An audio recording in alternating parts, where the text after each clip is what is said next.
103장을 부르겠습니다.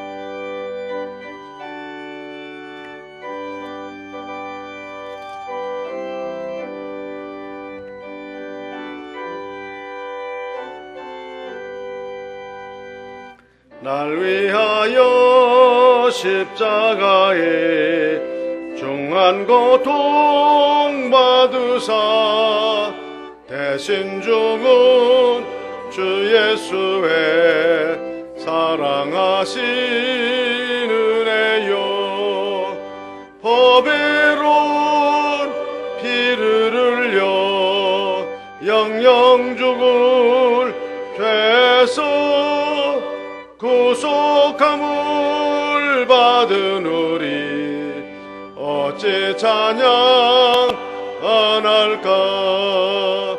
예수 안에 있는 우리 한량없이 즐겁고 주 성령의 위로함이 마음속에 차도다. 전국 음악 소리 같은 은혜로운 그 말씀 끊임없이 듣는 우리 어찌 찬양 안 할까. 이 세상에 모진 풍파 쉬지 않고 불어도 주님 안에 보호받는 우리 마음 편하다.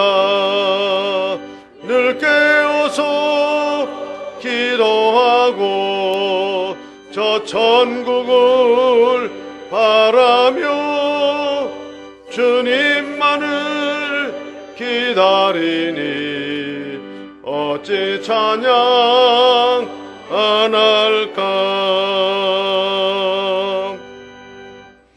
김대관 장로님께서 기도 인도하시겠습니다.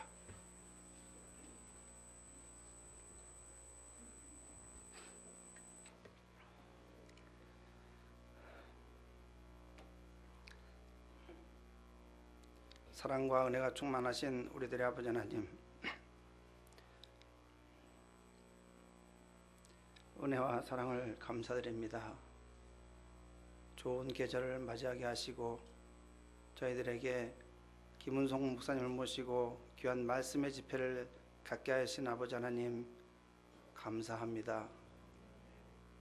사랑이 많으신 아버지 하나님, 이 집회를 시작하고 3시간 동안 저희들에게 귀한 말씀을 주셨습니다.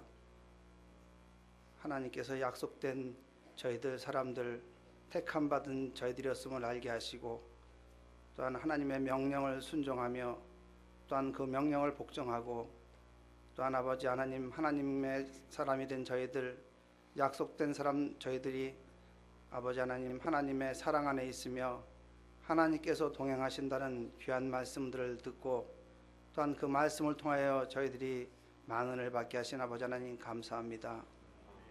하나님 아버지, 저희들은 분명히 하나님께서 저희와 동행하시고 또한 하나님께서 저희와 함께 하시며 저희들을 사랑하여 주시고 저희들의 모든 것이 되시며 또한 저희들의 아버지 하나님 모든 것들 역사하심을 저희들은 확실히 믿습니다. 또한 하나님께서 저희들에게 어렵고 힘들 때마다 저희 손을 잡아주시며 그 손을 놓지 않으시는 하나님이심을 저희들은 확실히 믿습니다. 하지만 저희들이 세상에 살면서 세상에 속하여서 이런 것들을 잊어버리고 그 사랑을 깨닫지 못하고 하나님께서 동행하시며 사랑하시는 것들을 저희들이 아버지 잊어버리고 살 때가 많아서 제 가운데 있을 때가 너무나 많았음을 이 시간 주님 앞에 고백합니다. 하나님 아버지, 죄로 인해서 하나님과 나의 관계가 담이 막혀 있음을 이 시간 주님 앞에 고백합니다. 아버지 하나님, 원하옵기는 이 시간 저희들이 아버지에 막혀있는 하나님과 나의 사이에 있는 담을 걸기 위하여 저희들이 지은 모든 죄를 아버지 하나님 주님 앞에 고백하고 회개하게 하여 주시기를 간절히 기도하고 원합니다. 그래서 하나님과 나 사이의 관계가 회복되게 하시고 또한 말씀을 통해서 기도를 통해서 기도함으로 또한 찬양을 통해서 주님께서 주신 놀라운 은혜와 그 아버지 하나님 감사를, 또한 아버지 하나님 주시는 놀라운 아버지의 성령의 충만하심을 저희들에게 허락하시길 간절히 기도하고 원합니다. 이 시간도 저희들이 아버지 하나님 귀한 목사님을 통해서 아버지의 말씀을 듣기를 원합니다. 아버지 하나님, 저희들에게 사모함을 허락하여 주셔서 말씀을 통하여 저희들이 깨달음 있게 하시옵시고, 말씀을 통하여 저희들이 은혜가 충만케 하여 주시며, 말씀을 통하여 저희들이 새로워지게 하여 주시기를 간절히 기도하고 원합니다. 저희들이 변해야 되겠습니다. 하나님, 저희들이 새로워져야 되겠습니다. 아버지 하나님, 저희들이 기도해야 되겠습니다. 아버지 하나님, 저희들이 말씀 가운데 있어야 되겠습니다. 아버지 하나님, 저희들을 변화시켜 주옵시고 새롭게 하여 주시옵소서. 특별히 올해는 저희 교회에 많은 일들이 아버지의 산적해 있습니다. 저희들은 기도하지 못하고 하나님께 매달리지 못하고 있음을 주님 앞에 온전히 고백합니다. 아버지 하나님, 올해의 모든 일들을 해서 저희들이 하나님께 간구하고 기도하기를 원합니다. 아버지 하나님, 한 사람도 아버지 예외 없이 우리 온 교우가 아버지 올해 있을 모든 아버지의 어렵고 힘든 일을 위해서 기도하게 하시고, 아버지의 이 일을 통해서 하나님께서 귀하게 역사해 주시는 귀한 놀라우신 은혜를 체험하게 하시며, 저희 교회가 다음 세대를 위해서 아버지 정말 좋은 교회를 물려줄 수 있는 저희들이 될 수 있도록 주님 인도하시기를 간절히 기도하고 원합니다. 역사하여 주시옵소서. 은혜가 충만케 하여 주시옵소서. 성령이 충만케 하여 주시옵소서. 아버지 하나님 감사합니다. 아버지 하나님 감사합니다. 주님 아버지 하나님, 이 시간도 김은성 목사님을 통해서 저희들이 귀한 말씀을 듣습니다. 저희들에게 말씀의 사모함을 허락하여 주시옵소서. 저희 마음 문을 열게 하여 주시옵소서. 듣는 말씀이 저희 마음의 아버지 하나님 깊이 간직되게 하시고, 그 말씀을 통해서 저희들이 한 해 살아갈 때 하나님의 귀하게 역사하심을 체험하는 귀한 저희들 될 수 있도록 주님 인도하여 주시옵소서. 아버지 하나님, 김문성 목사님 두 분 땅끝교회에 주님께서 함께하여 주시옵소서. 어려운 일 없도록 주님 인도하시고, 집회가 끝날 때까지 저희 교회와 땅끝교회를 주님께서 지켜주시고 함께하여 주시옵소서. 이 시간 땅끝교회 장로님들께서 같이 아버지 하나님 예배를 드립니다.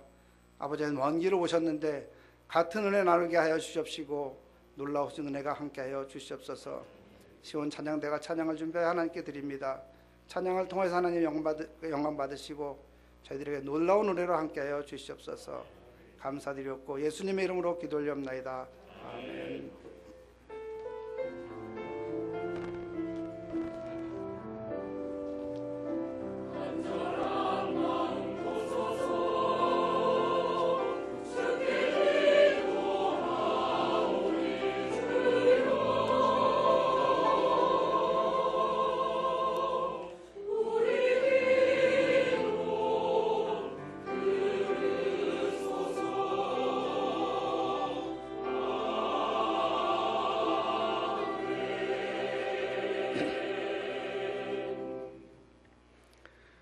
찬송 324장 324자입니다.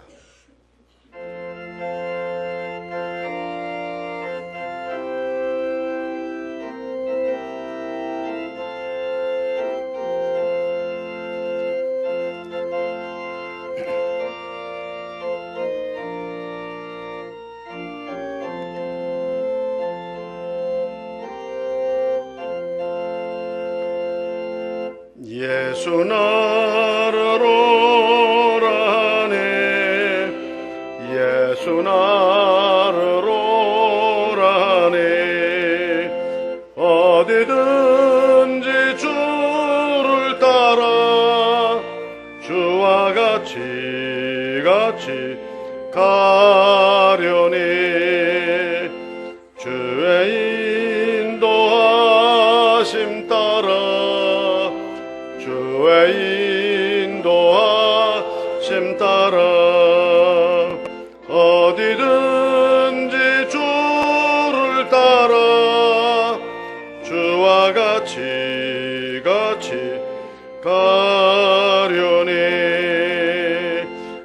겟세마네 동산까지 주와 함께 가려 하니 피땀 흘린 동산까지 주와 함께 함께 가려니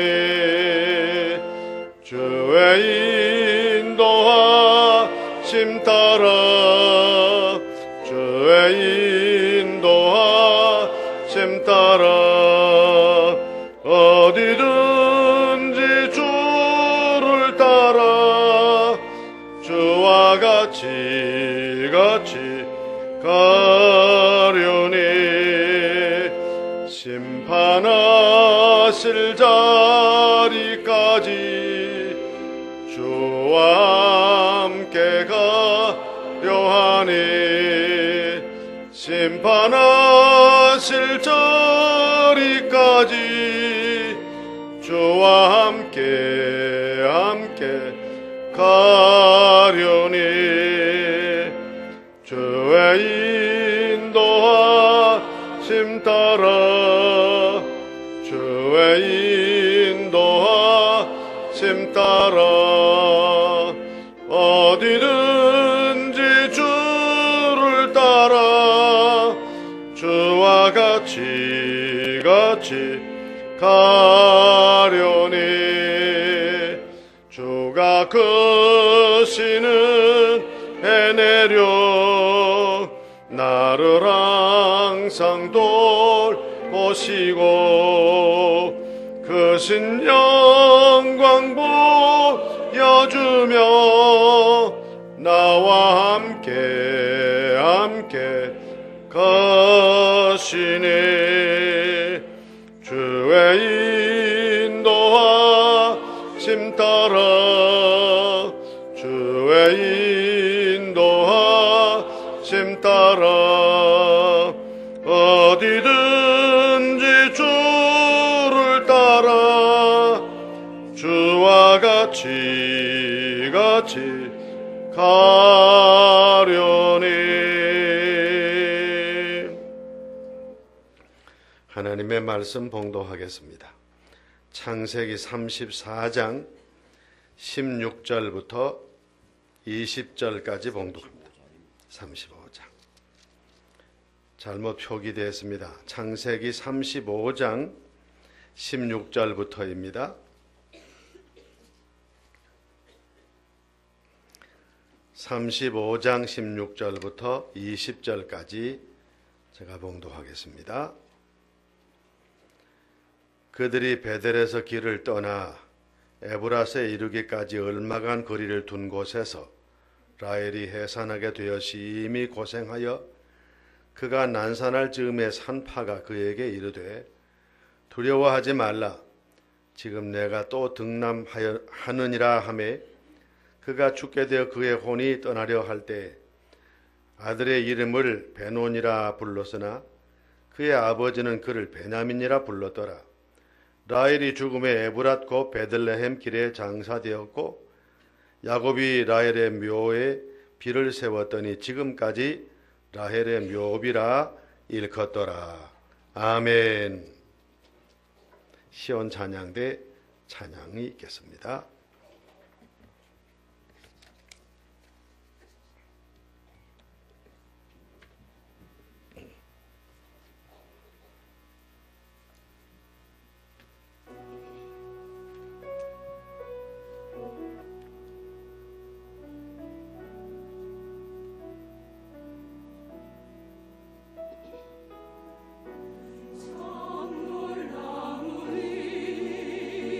우리 앞에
이 시간도 김은성 목사님 나오셔서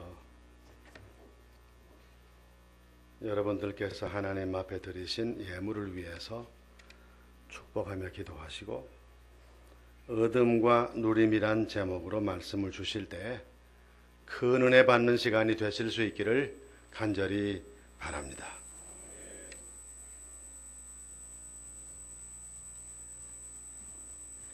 기도드리도록 하겠습니다.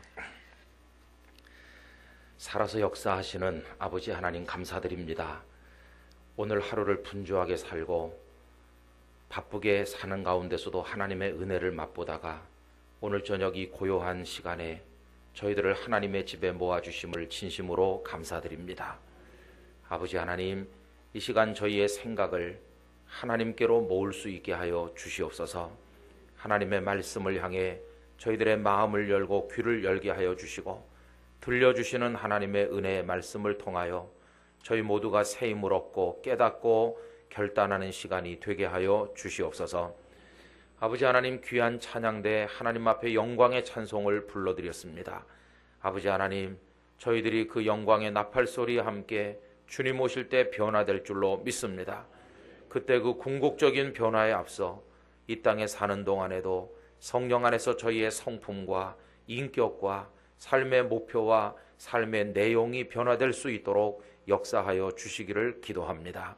아버지 하나님, 이 시간에도 귀중한 예물을 정성으로 준비하셔서 하나님 앞에 봉헌하신 분들이 계십니다. 구하기 전에 이미 있어야 될 바를 알고 계시는 아버지 하나님, 허락하여 주시옵시되 영혼이 잘되게 하여 주시옵시고 범사가 잘되게 하여 주시옵시고 강건케 만들어 주시기를 원하오며, 아버지 하나님 원하옵건대 신명기 28장에 기록된 복을 받게 하시되 들어가도 복을 받고 나가도 복을 받고 성읍에 있어도 복을 받고 들판에 있어도 복을 받고 떡반죽 그릇이 우양의 새끼가 몸의 소생이 복을 받게 하여 주시옵소서. 아버지 하나님, 여호와 하나님의 말씀을 삼가 듣고 청종하는 자에게 그와 같은 복을 주신다고 하셨으니 이 귀한 분들에게 하나님의 말씀에 집중하며 순종하며 살아갈 수 있는 복된 분들이 다 될 수 있도록 역사하여 주시옵소서. 아버지 하나님, 우둔한 이종의 자취를 감추어 주시길 원합니다. 하나님의 성령께서 친히 말씀해 주시기를 원합니다. 우리 모두 가운데 임재하여 주시는 줄로 믿사오니 사로잡으시고 역사하여 주시옵소서. 감사드리오며 우리 구주 예수님의 이름으로 축복하며 기도하옵나이다. 아멘. 아멘. 하나님의 평화가 함께 하시기를 기원합니다. 오늘 숙소 창문으로 남산을 올려다 보니까 남산 꼭대기 탑이 다 보이고 해서요. 옛날에 여기 있을 때 새벽기도 마치고 우리 목사님 또 유주 전도사님 또 저 이렇게 해가지고 걸어 올라가서 배드민턴 치고 내려오던 생각이 납니다. 남대문 교회 조유택 목사님도 같이 가시곤 했고 또 거기 만나서 배드민턴도 치고 그랬었는데, 그러다가 유 전도사님 끓여주시는 된장찌개에서 받침 먹고 그렇게 살던 생각이 납니다. 세월이 참 많이 지나서 유 전도사님 지금 저희 교회에 와서 계시고요. 송상훈 집사님 여러분 기억하시는지 모르겠습니다. 우리 청년부 회장도 하고 그랬었죠. 우리 송 집사님도 지금 저희 교회에 와서 신앙생활 열심히 하고 있고, 어머니 노 집사님도 저희 교회에 계시고, 또 우리 이창한 집사님 대학 후배였던 제우성, 그때 우리 청년부에서 한양대 공대 다니면서 열심히 다녔었는데 부산에 교수가 돼서 내려오면서 또 저희 교회 와서 안수 집사가 되고 그렇게 열심히 섬기고, 또 그 제 집사님 부인은 찬양대 지휘자가 돼서 섬기고 그렇습니다. 그래서 제가 깨달았습니다. 원한을 맺으면 안 되겠다. 어디서 또 만날지 모르기 때문에 저는 우리 유전도사님이 저희 교회 와서 계실 줄 꿈에도 생각 못했습니다. 근데 김재우 집사님께서 이제는 고령이신데다가 많이 건강이 악화되시고 식사도 많이 줄고 이젠 거동도 불편하시고 해서 이번에 꼭 같이 오시고 싶어 했는데 오시지 못하고 안부를 전한다고 그렇게 말씀을 하셨습니다. 여러분 많이 기도해 주시기 바라고요. 또 그분들이 오셔서 함께 있기 때문에 종종 만나게 되면 우리 염천교회에서 있었던 일도 얘기도 하고 그렇습니다. 그러다가 우리 계명의 사모께서 이제 부산에 또 그 김의중 목사님, 그 부산에 있는 대직교회 담임 목사님으로 부임해 오셨는데 저희 같은 노회거든요. 같은 노회고 아주 잘 아는 교회고 또 그 교회에 이제 부임해 오게 돼서 얼마나 감사한지요. 뉴질랜드에서 부산으로 오게 될 줄 또 아무도 몰랐는데 하나님께서 또 이렇게 보내주셨어요. 조만간 단합대회를 이제 다 모여가지고 한번 하려고 생각하고 있습니다. 요즘에 참 우리 예수 믿는다고 하는 게 그렇게 썩 명예롭게 여겨지지 않는 사회에 우리가 살고 있는 것 같습니다.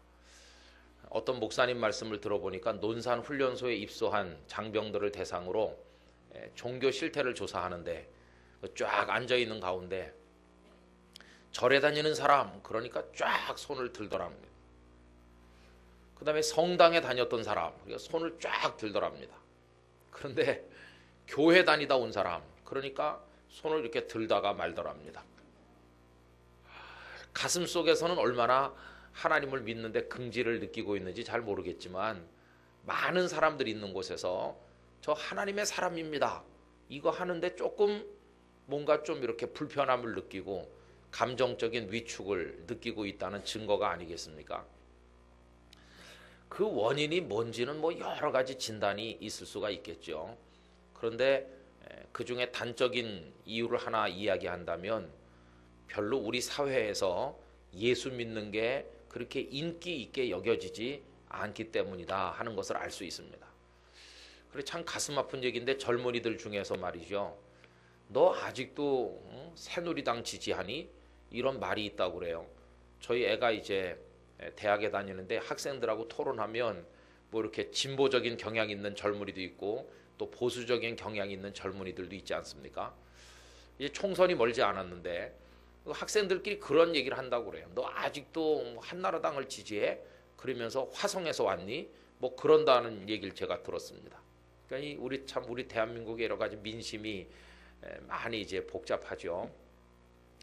근데 뭐 그런 얘기는 그냥 이렇게 웃어 넘길 수도 있을 것 같습니다. 뭐 정치적인 견해는 사회가 보수화되기도 하고 또 진보적인 걸 좋아하기도 하고 뭐 사람에 따라 견해가 다를 수도 있는데 그런 얘기 속에 뭐가 같이 들어있냐 하면은 너 아직도 예수 믿냐?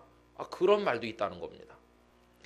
여러분 참 이게 너무나 가슴 아프고 어떻게 하나님을 믿는다고 그러면 그러세요? 그러면서 이렇게 존경하고 우러러보고 그런 분위기가 되지를 못하고 저 교회 다닙니다. 그러면 이렇게 아래 위로 훑어보면서 별종 취급을 해야 되는 그런 사회에 우리가 살고 있거든요.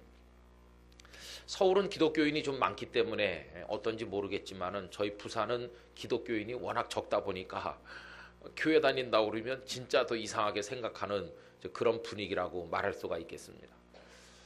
근데 그렇게 되기까지 우리가 자초한 게 참 많죠. 그 중에 상당 부분은 예수 믿는 우리들의 책임이라고 생각돼서 하나님 앞에 우리가 회개해야 되리라고 믿습니다. 우리의 잘못이 너무너무 크죠. 그리고 어느 정도는 세상이 우리를 잘 모르기 때문에 오해해서 비롯된 것도 많을 것입니다.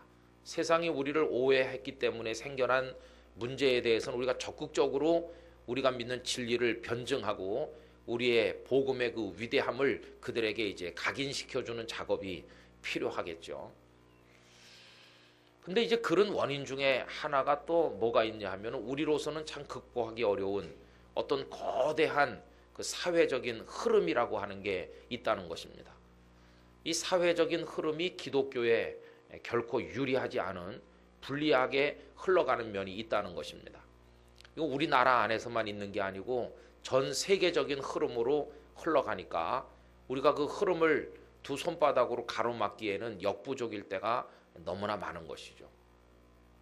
그 거대한 흐름이라고 하는 것이 뭐냐 하면 이제 현대사회 혹은 근대사회가 이제는 그 종말을 고하고 이젠 새로운 시대가 등장했는데 현대 후기 시대가 등장한 거죠. 그래서 모더니즘 소사이어티가 모더니즘 근대주의 사회가 이제 거의 다 이제 끄트머리 쪽으로 가고 종말에 가깝고 이제는 포스트 모더니즘 소사이어티가 돼서 후기 근대 후기 시대 그런 게 나타났다는 것입니다.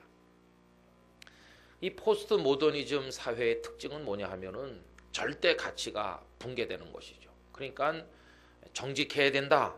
이거는 아프리카에서도 통하고 아시아에서도 통하고 유럽에서도 통하고 미주에서도 통하고 정직이란 가치는 어디서나 다 통하는 것인데 이제는 사람들에 따라서 꼭 정직할 필요가 뭐가 있냐? 내가 필요하면 뭐 적당한 거짓말, 그래 소위 하얀 거짓말 뭐 할 수도 있는 거지. 이러면서 사람들마다 그 정직해야 된다는 가치에 순종하기를 거부하는 사람들이 생겼다는 겁니다. 뭐 그뿐만이 아니죠. 노인을 공경해야 된다. 이렇게 얘기하면 옛날에는 그 당연하다. 모두가 다 수긍했었는데 이제는 그런 가치가 많이 땅에 떨어졌습니다. 노인들하고 나하고 무슨 상관이냐. 나는 나대로 존엄한 인격자고 그분은 그분대로 존엄한 인격자고 단지 그분이 나보다 세상 좀 먼저 태어났다는 거 외에 무슨 차이가 있냐. 그분은 먼저 나서 먼저 사는 거고 난 늦게 나서 늦게 사는 거고 똑같은 인간인데 내가 왜 꼭 그 양반 앞에 자리 양보하고 일어나야 되냐. 이런 식으로 이야기하면서 어른을 공경해야 된다고 하는 이 절대 가치, 당연히 그래야 될 절대 가치가 이제는 상대화 되어가고 있다는 것입니다. 그래서 이제는 하나님은 삼위일체 하나님이시고 그 하나님은 천지를 창조하셨고 그 하나님 우리를 사랑하시고 그 하나님은 예수 그리스도를 보내 우리를 구원하시고 그 예수 그리스도 안에서 우리가 믿음으로 의롭다 되고 그리고 성령님의 감동 안에 믿어 인도하심을 받고 천국에까지 가고 이 세상의 삶이 끝나면 영원한 천국이 우리를 기다리고 있고 이 땅에서 빛과 소금이 돼서 하나님 앞에 살아야 되고 이런 기독교적 복음의 어떤 그 엑기스 그 원리들 그래서 그걸 당연하게 교회에서 이제 어린 아이들에게 가르치고 성도들에게 교육했는데 그러면서 이거 아니면 구원의 길은 없다.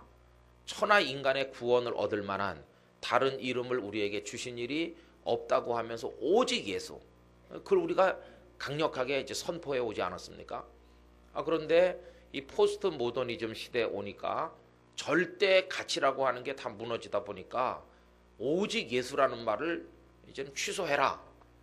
여러 길 중에 하나가 예수님이고 뭐 석가모니도 있고 뭐 도 닦는 것도 있고 다양한 길을 통해서 어떤 궁극의 선에 도달하면 되는 거지 꼭 예수님이다 이렇게 말하는 너희들은 틀렸다. 그러면서 오히려 우리를 공격하는 그래서 종교 다원주의가 판을 치는 그런 시대에 우리가 살게 됐다는 것입니다. 절대 가치를 주장하면 젊은이들은요 아니 여러 가지 중에 하나를 선택하라고 그래야 세련된 거지 이거 하나밖에 없다 그러면은 이건 너무 수구적이고 답답하지 않느냐 이렇게 말하면서 복음의 진리를 받아들이기를 거부하는 사람이 너무나도 많다는 것입니다. 그리고 이제는 전부 상대화되다 보니까 그냥 자기 좋은 대로 하는 거죠. 지난번 시간에도 말씀드린 것처럼 한겨울에도 긴 바지에다가 그 짧은 치마 입을 수도 있고 한여름에도 긴 바지에 롱부츠 신을 수 있는 거고 뭐 자기 그냥 좋은 대로 하는 겁니다. 자기 좋은 대로. 그러니까 모든 게 상대화됐어요. 실내 들어오면 모자 벗어. 그걸 이제 주장할 수가 없어요. 쓸 사람 쓰고 벗을 사람 벗고. 그래서 뭐 이런 얘기가 있습니다. 목사님께서 실내 들어오면 모자 벗어.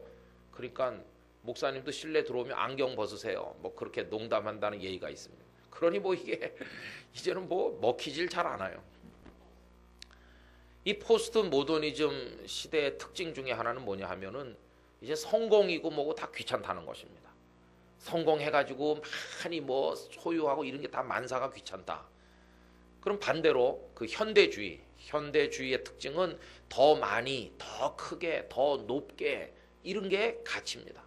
그래서 건물을 지어도 100층, 막 110층 막 경쟁하듯이 짓고 그 다음에 뭘 지으면 건물 평수를 크게 짓고 그리고 영화를 봐도 이렇게 조그만 화면으로 보는 걸 거부하고 한때는 70mm 뭐 대형 영화라고 그러면서 극장에서 우린 70mm 상영할 수 있는 화면이 있다. 그러면 내용과는 상관없이 일단 스크린이 크고 화면이 스펙타클하면은 대단히 명작인 것처럼 그렇게 점수를 따고 들어가고 그런 시대가 있었어요. 하여튼 높으면 위대한 줄 알고 크면 대단하다고 그러고 이런 시대가 된 거죠. 근대주의는 그런 겁니다. 그런데 이제는 그런 게 별로 많이 인기가 없어요. 이제는 오히려 반작용이 많이 나타나서 나는 높고 넓은 아파트 사는 거 원하지 않는다. 저 시골에 들어가서 그냥 조그만 주택 하나 짓고 텃밭 가꾸면서 그렇게 살고 싶다. 그러니까 지금 우리 시대는 현대와 현대 후기 사회가 이렇게 오버랩 돼 가지고 한쪽을 보면 아직도 현대주의의 찌꺼기가 남아 있고 한쪽을 보면 현대주의는 이제 인기를 잃어버리고 종말을 고해가는 새로운 그 문화가 우리를 지배하는 이렇게 두 가지가 서로 이렇게 뒤섞여 있는 혼란의 시대에 지금 살고 있는 것이죠. 그러니까 지금도 초고층 빌딩을 계속 짓는 건 아직도 현대주의의 찌꺼기가 남아있기 때문이고요. 이제는 그런 거 다 쳐다보기도 싫어하면서 도시생활 정리하고 시골에 가서 텃밭 가꾸겠다고 떠나는 사람이 많이 나타나는 건 또 새로운 시대를 반영하는 거고 그렇습니다. 그러니까 이제는요, 사람들의 가치가 많이 달라졌습니다. 전에는 얼마나 많이 가졌느냐, 이걸 인생의 중요한 값어치로 생각했는데 이제는 많이 가지는 건 중요하지 않다. 얼마나 내가 매 순간 매 순간 삶을 즐기고 삶의 맛을 음미하면서 하루하루 살아가는지, 그게 진짜 행복하게 사는 거다. 이렇게 생각하면서 많이 가졌다고 자랑하는 사람 보면 뒤에서 비웃고, 난 오늘 먹을 것만 있어도 충분히 행복할 수 있어. 이렇게 생각하는 새로운 형태의 삶이 이제 등장하게 되는 거죠. 그러니까 현대주의식으로 살면 더 많이 얻어야 되기 때문에 남보다 더 새벽에 일찍 일어나야 되고, 남보다 늦게까지 일해야 되고, 남보다 더 열심히 달려야 되고, 남보다 더 빨리 성공해야 되고, 남보다 더 어려운 시험에 더 많이 합격해야 되는 거고, 그러니까 막 그렇게 경쟁하죠. 그래서 다른 사람보다 더 빨리, 더 많이, 더 높게, 더 크게 성공하면 그 사람 인생 성공했다, 이렇게 말해왔습니다. 그러나 이제는 사람들이 그렇게 생각 안 합니다. 이제는 천천히 일어나서 뭐 빨리빨리 뛸 필요도 없고 느릿느릿 그저 천천히 걸어가면서 이제는 인생을 이렇게 음미해 가면서 세상의 즐거움을 누리며 살겠다. 길거리 꽃한송이도 가만히 이렇게 바라보며 즐거움을 맛보고 그렇게 살겠다.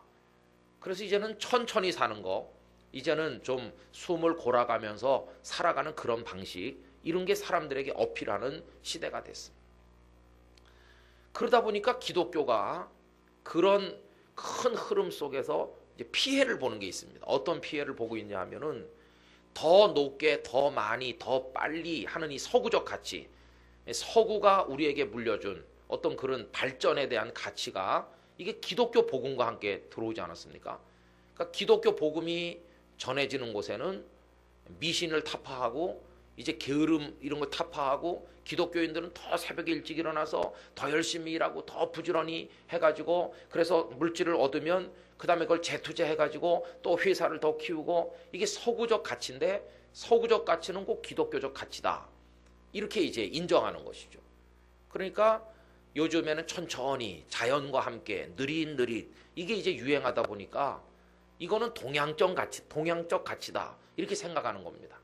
그러니까 새롭게 나타나는 그런 흐름은 동양적인 가치관이고, 지나간 100년, 200년, 300년 동안 유럽을 지배하고 미국을 지배하고 기독교의 이름으로 우리나라에 들어온 이런 것들은 이제는 한물 간 거다. 이제 그렇게 살면 너무 지친다. 더 많이 더 높게 하려다 보니까 너무 지나친 경쟁을 하게 됐고, 너무 지나친 경쟁을 하다 보니까 다 스트레스를 너무 많이 받고 다 정신질환자 비슷하게 됐고, 그 경쟁에서 이긴 사람은 우쭐해서 문제고 경쟁에서 지는 사람은 열등감에 빠지니까 이게 문제고, 이제 그렇게 살면 안 된다. 이제는 서구 문화는 저 서쪽으로 지금 바닷속으로 기울어가는 태양과 같은 거고, 이제는 동양적 삶이 이게 아름다운 삶이다. 그러면서 동양의 가치는 떠오르는 태양과 같고 서양의 가치는 이제는 지는 태양과 같이. 근데 참 불행하게 우리 기독교 복음이 이 서구 문명, 몰락해가는 서구 문명과 동일시되고 있다는 것입니다. 그러니까 서구의 그런 삶이 퇴조하는 것과 동시에 기독교 신앙도 같이 퇴조해가는, 이런 도매금으로 넘어가는 그런 피해를 우리가 보고 있는 것이죠. 그래서 기독교를 믿는다는 것은 막 열심히 살고 한 푼이라도 더 모으고 더 부지런하고 더 적극적 사고방식을 가지고 더 높이 더 크게 이렇게 사는 게 기독교적 삶이고, 느릿느릿 사는 건 그냥 절이나 다니고 그 다음에 산에 가서 산 구경이나 하고 똑딱똑딱 이렇게 하면서 여유 있게 산채나물 무쳐 먹고 그냥 있으면 먹고 없으면 도 닦고 이런 게 오히려 가치 있는 것처럼. 그러다 보니까 요즘에 그 템플 스테이 하면 절에 말이죠. 사람들 막 몰려갑니다. 그래서 이제 사람들 대상으로 기독교나 불교나 이런 종교가 보여주는 어떤 그 이미지 조사를 했더니 기독교 그러면 제일 먼저 떠오르는 게 뭡니까? 그랬더니 기독교 그러면은 시끄럽다 이렇게 얘기했어요. 일반 국민들이 기독교 그러면 떠오르는 이미지가 뭐냐? 시끄럽다. 막 요란하게 노래 부르고 막 예배당이 떠나가게 소리 질러서 기도하고 그다음에 기독교인들 말도 많고 하여튼 기독교인들이 시끄러워. 이런 이미지로 이제 보여지는 거죠. 그러면 그 불교는 어떠냐? 불교는 조용해서 좋다. 도시에서 살면서 찌들었는데 뭐 불교인이든 아니든 거기 가면 그냥 마음이 평안해지는 것 같고 거긴 참 좋다. 이런 이미지가 강한 것입니다. 그러니까 템플 스타이에 가는 사람들이 뭐 불교를 믿어서 간다기보다는 이 도시에서 맛볼 수 없는 어떤 그런 분위기에 모처럼 한번 젖어보고 싶어서 거기 찾아가서 며칠 있다 보면은 자기가 불교 신자인 것 같은 착각이 드는 것이고 종교란에 불교 이렇게 쓰는 것이죠. 그럼 참 특이한 것은 요 근간에 캐톨릭 교회가 많이 신도가 늘었다고들 흔히 얘기하는데 물론 캐톨릭 교회 그 신도는 이중성이 있습니다.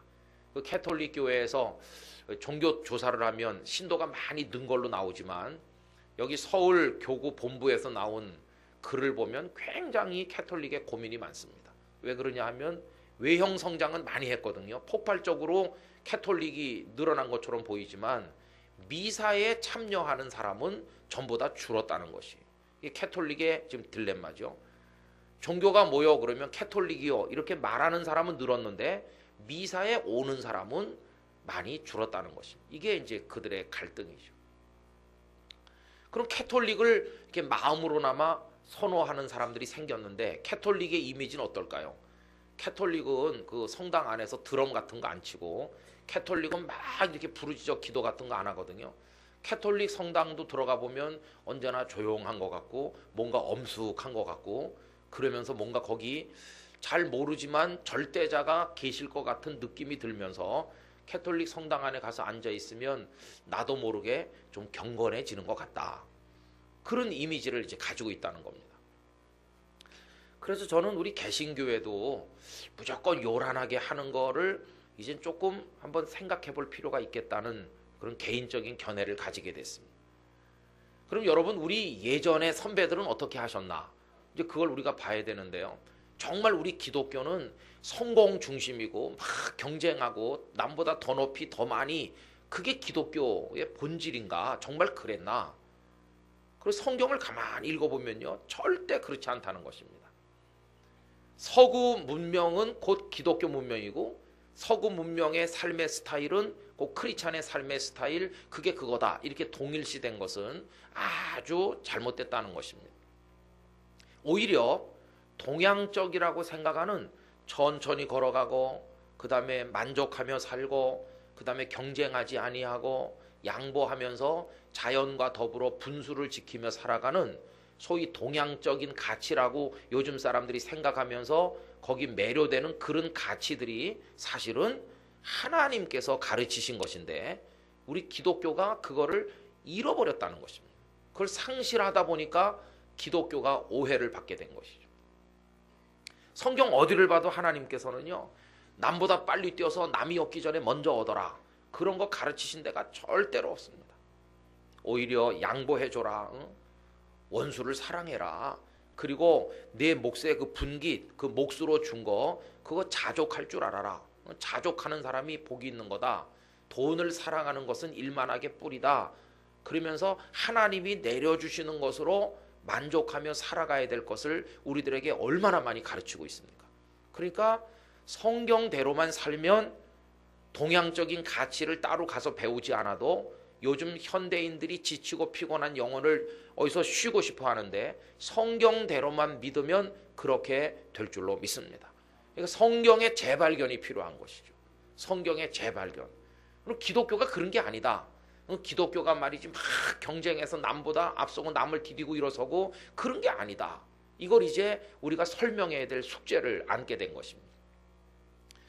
그런데 불행하게도 지난 역사 속에서 서구 열강이 힘이 세다 보니까 아프리카나 아시아의 식민지를 많이 개척하는 과정에 그들은 힘으로 밀고 들어오면서 예배당 건물을 짓고 그리고 이제 예수를 믿으라고 증거하지 않았습니까? 그러니까 기독교는 힘, 능력 이거랑 연결되고 그거는 이제 우리를 억압하는 거고 착취하는 거고 그게 기독교 복음이라면 우리는 예수 안 믿겠다. 이런 거부감을 이제 불러일으키게 된 것이죠. 실제로 저 아프리카나 아시아 쪽에 기독교 국가가 가서 식민지를 개척했던 나라들 중에 기독교 신앙이 번창하는 나라는 거의 없다고 봐야 됩니다. 오히려 엔티 세력이 더 많이 일어나서 기독교에 대한 적대감이 일어나고 한때는 기독교 국가가 식민지로 다스렸던 그 나라들이 급속하게 이슬람화되는 경향을 우리가 많이 보고 있습니다. 근데 우리 한국은 정말 특이한 케이스죠. 우리는 저 유럽에 있는 뭐 독일이나 영국이나 프랑스에 의해서 지배받은 게 아니고 같은 동양권인 일본에 의해서 지배를 받았고 우리를 그래도 조금 호의적으로 생각해 준 사람들이 오히려 기독교 국가였습니다. 미국이라든지 전쟁 때도 우리를 도와준 것은 이제 기독교 국가들이거든요. 주로. 그러다 보니까 우리 한국 사람은 동남아시아나 아프리카 사람하고 다릅니다. 똑같이 식민지 지배를 당했지만 우리들의 이 밑바닥 감정에는 기독교는 좋은 거다. 기독교 국가는 우리나라를 걱정해줬고 원조해줬고 군대를 보내줬고 우리를 도와줬다. 그러다 보니까 우리 한국 사람들이 기독교를 굉장히 좋아하게 됐고 선호하게 되다 보니까 기독교 복음이 그동안 아주 쉽게 쫙 퍼져나갔던 것이죠. 그러다가 이제 우리의 교만과 내적인 부실함과 여러 가지 우리가 일으킨 문제들에다가 방금 말씀드린 그런 사회적인 흐름과 맞물리면서 한국 사회에서 기독교가 이제 위기를 맞이하게 되는 억울한 부분도 너무나 많은 이제 그런 핀치에 몰린 것처럼 되어가고 있다는 것입니다. 저는 앞으로 우리 교회가 이 성경 말씀이야말로 진짜 여러분들이 기다리는 편안하고 그 다음에 행복하고 사람답게 살아가는 삶의 그 원조를 보여주고 있다 하는 걸 우리가 설명해야 된다고 생각합니다. 절에 가지 않아도 성경 말씀만 제대로 읽으면 당신들이 원하는 그런 삶을 이 성경 속에서 그대로 발견할 수 있습니다. 이거를 효과적으로 설명할 수 있다면 다시 사람들이 교회로 오게 될 것이라고 믿습니다. 다시 교회로 들어와서 내가 그동안 성경을 오해하고 기독교를 오해했구나. 기독교야말로 정말 참 아름다운 삶이 그 속에 있구나 하는 것을 그들이 발견하도록 만들어줘야만 될 것입니다. 그래서 저는 이제 우리 기독교 복음을 조금 이제는 색깔이 다른 포장지로 쌀 때가 됐다고 생각합니다. 그동안은 뭐 예수 믿고 복 받으세요. 뭐 예수 믿고 뭐 성공하세요. 출세하세요. 뭐 이런 식의 이상한 싸구려 물건 파는 것처럼 복음을 전했다면 이제는 하나님을 믿고 하나님이 원하시고 당신이 진짜 복된 그런 삶을 살라고 하는 조금 다른 각도의 전도가 우리에게 필요하다는 생각을 가지게 되었습니다. 그럼 이제 성경 속에 흔히 동양적인 가치라고 말하는 게 어디 주로 들어있느냐? 성경 곳곳에 다 들어있는데 저는 그걸 오늘 저녁에 나누는 말씀의 제목으로 요약할 수 있다고 생각합니다. 오늘 말씀의 제목을 어둠과 누림 이렇게 정했는데요. 여러분 그 두 단어가 우리에게 주는 뉘앙스가 좀 다릅니다. 어둠이라고 하는 것은 내가 뭔가 쟁취하는 거죠. 얻어야 되겠다. 내 손에 넣어야 되겠다. 이런 느낌이 그 어둠이란 단어에서 느껴지죠. 그러나 누림이라고 하는 건 뭐냐 하면은 아무리 많이 얻은들 그거를 내가 누리지 못한다면 그건 내 거가 아니다. 얻는 게 중요한 게 아니라 누리는 게 그게 중요한 것이다. 얻으려 하지 말고 누리는데 더 우리가 주안점을 두자. 이게 조금 다르거든요. 그러니까 지난 시간에도 말씀을 드린 것처럼 어리석은 부자가 농사를 열심히 짓고 인부들을 막 닥달을 해가지고 새벽부터 밤까지 일을 시키고 창고를 많이 지어서 곡식을 많이 얻는데 성공하지 않았습니까?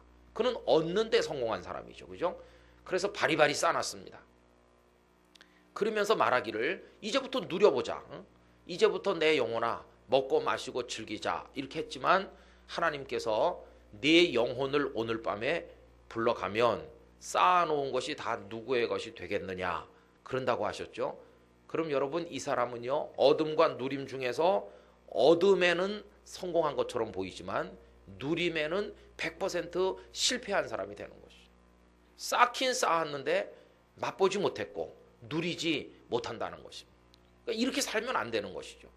예수님께서는 그 비유를 통해서 얻는 게 핵심이 아니라 누리는 게 중요하다 하는 걸 우리에게 가르쳐주고, 그 누리게 되는 그것은 우리에게 달려있는 게 아니라 하나님의 손안에 있다 하는 걸 우리에게 가르쳐준다는 겁니다. 그러니까 얻는 것은요, 내가 노력하는 겁니다. 내가 막 노력하고 남을 밟고 일어서고 남을 제치고 내가 쇠치기를 하고 내가 막 이렇게 하면서 내가 얻는 거. 그러나 누림은 이런 겁니다. 하나님 허락해 주시면 누리게 될 줄로 믿습니다. 이렇게 하는 겁니다. 자신을 능동적인 입장에서 하나님 앞에서 수동적인 입장으로 돌려놓는 것입니다. 이 말을 다른 말로 말하면 하나님의 허락이 있어야 됨을 믿으면서 모든 주권을 하나님 앞에 맡겨드리는 것을 뜻하는 것입니다. 이런 사람이 돼야 하나님을 바라보게 되는 것이죠. 내가 얻고 내가 누리면은 하나님은 계실 필요가 없잖아요. 그죠? 여러분, 오늘 읽은 성경 말씀에 보면 참 안타까운 여인이 한 분 등장하는데, 그분이 누구냐 하면 바로 야곱의 아내인 라헬이죠. 라헬. 여러분, 성경에 보면 여인들이 많이 나옵니다. 그런데 오늘 그 라헬에 관한 설명이지 그 앞에 나올 때 보면 외삼촌 집에 갔는데 외삼촌의 딸이 둘이 있었는데요. 외삼촌의 첫 번째 딸이 누구였습니까? 레아죠. 두 번째 딸이 라헬이죠. 그런데 레아는 조금 이렇게 외모가 떨어졌던 것 같고 라헬은 아주 아름다운 것 같습니다. 그 성경에서 여인들의 미모를 설명할 때 아름답다는 단어를 연거푸 2번 쓰고 있는 사람이 아주 드뭅니다. 에스더가 그렇고 그 다음에 라헬이 그렇거든요. 예전에 사용하던 번역대로 보면 심히 곱고 아리따다. 그래서 곱다는 단어와 아리따다는 단어가 중복돼서 나올 정도로 굉장히 미모를 찬사를 보내고 있습니다. 정말 빼어난 미모를 가졌다. 그러니까 이제 야곱이 가가지고 한눈에 홀딱 반했어요. 그래가지고 외삼촌하고 얘기하는 거죠. 내가 어떻게 하면 외삼촌의 작은 딸과 결혼할 수 있겠습니까? 그러니까 외삼촌이 7년 동안 나를 위해서 일해라. 그러면 내 딸 라헬을 너에게 주겠다. 이래가지고 7년을 일하는데 라헬이 주는 기쁨이 얼마나 큰지 그냥 오며 가면 눈만 마주쳐도 행복했던 것 같아요. 7년을 그냥 며칠같이 여겼대요. 지루하게 여기지 않고 7년을 외삼촌을 위해 봉사했어요. 그리고 나서 이제 신혼방에 떡 들어갔더니 라헬이 들어와 있는 게 아니고 레아가 들어와 있는 거죠. 그죠? 여러분 그 스토리를 잘 아시지 않습니까? 한 10여 년은 된 것 같습니다. 비가 줄줄 내리는 월요일 오후인데 제가 이제 방에 모처럼 집에서 이제 쉬고 있었습니다. 한 너댓 시, 한 4시 그쯤 된 것 같습니다. 근데 전화가 왔습니다. 받아보니까 부산신학교를 그때 운영하시던 목사님께서 전화를 하셨어요. 그리고 마침 김 목사님 집에 있네요. 그래서 왜 그러십니까? 그랬더니 빨리 옷 입고 오라는 겁니다. 아니 어딜 오라는 겁니까? 그러니까 오늘부터 부산신학교 학생들 춘계신앙사경회 하는데 빨리 오라고. 제가 거길 왜 갑니까? 그랬더니 서울의 어느 유명한 목사님이 오시기로 했는데 기후가 악화돼서 비행기가 뜨지를 못해서 그래서 오질 못한다고 그러니까 김 목사가 빨리 와서 땜방을 해라. 그래가지고 4시쯤 연락받고 막 옷 갈아입고 아무 설교 준비도 없이 막 그 양산 어느 기도원까지 갔습니다. 그래갖고 저녁 7시에 첫날 저녁 하는데 말이죠. 그러면 제가 오늘만 하면 내일 그분 옵니까? 안 온대. 그냥 첫날부터 다 해야 되는데 못하니까 안 온다고 그러니까 2박 3일 동안 김 목사가 다 떼우고 가라고. 그래갖고 제가 아무 준비도 없이 사경회를 인도하게 됐습니다. 첫날 저녁에 이렇게 얘기했습니다. 여러분들은 지금 야곱과 같다고. 신방에 라헬이 들어오길 기다렸는데 레아가 먼저 들어와가지고 말이지 여러분들이 기다리는 분은 안 오고 나는 레아라고. 그런데 중요한 거는 애는 레아가 훨씬 더 잘 낳는다. 라헬은 애를 못 낳아가지고 막 죽도록 고생했다. 그러니까 여러분 마음속에 애가 많이 태어나길 바랍니다. 그런 재미난 일이 있었습니다. 근데 이제 아침에 보니까 라헬이 아니고 레아가 들어왔잖아요. 그러니까 또 외삼촌에게 따지니까 또 일단 그 일주일간 잔치를 끝내고 또 이어서 라헬을 너에게 주겠다. 이래가지고 라헬이 시집을 왔죠.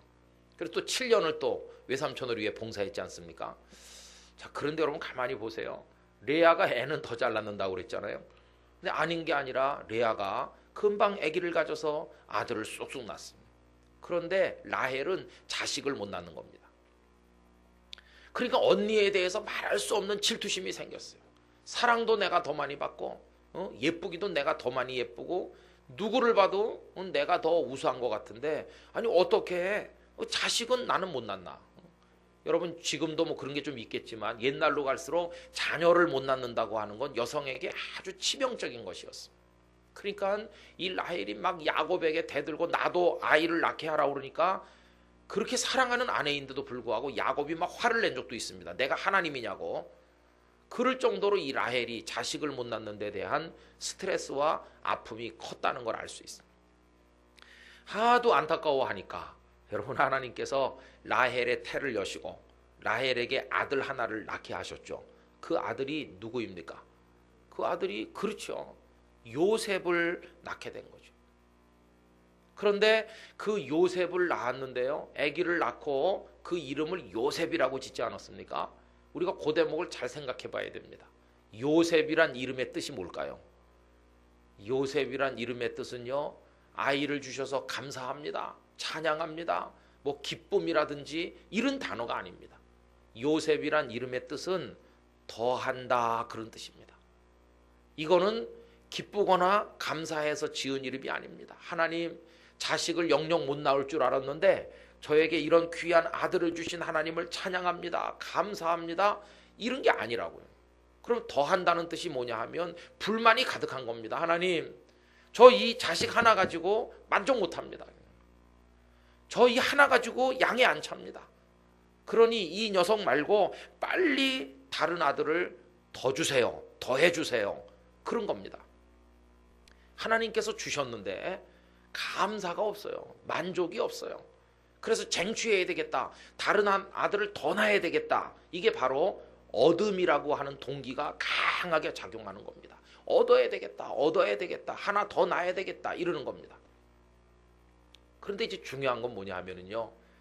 하나님께서 라헬에게 아들 하나를 더 해달라고 그렇게 애타게 부르는 그녀에게 아들 하나를 더 주셨죠. 그 아들이 누굽니까? 그게 베냐민이죠. 그럼 여러분 이 라헬이 베냐민을 젖먹이면서 베냐민을 키우면서 자식을 키우는 기쁨을 누렸나요? 못 누렸나요? 못 누렸죠. 이게 이제 문제라는 것입니다.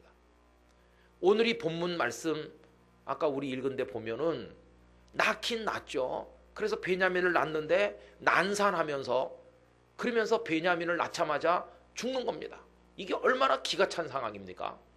그 베냐민을 낳지 않았더라면 요셉 하나를 잘 키워서 요셉이 총리 되는 걸 보면서 애굽에서 그 아들의 영광을 같이 누리면서 기뻐했을 텐데 우리 생각에 그럴 것 같잖아요. 그런데 더 해달라고 그렇게 하다 보니까 얻은 것 같은데 그만 그 아들이 그 아기를 낳으면서 자기가 죽으니까 그 젖 한번 물려보지 못하고 키워보지도 못하고 그 베냐민으로 인한 기쁨을 요만큼도 맛보지도 못하고 그래서 누리는데 실패하고 그 자리에서 죽게 된 것이죠.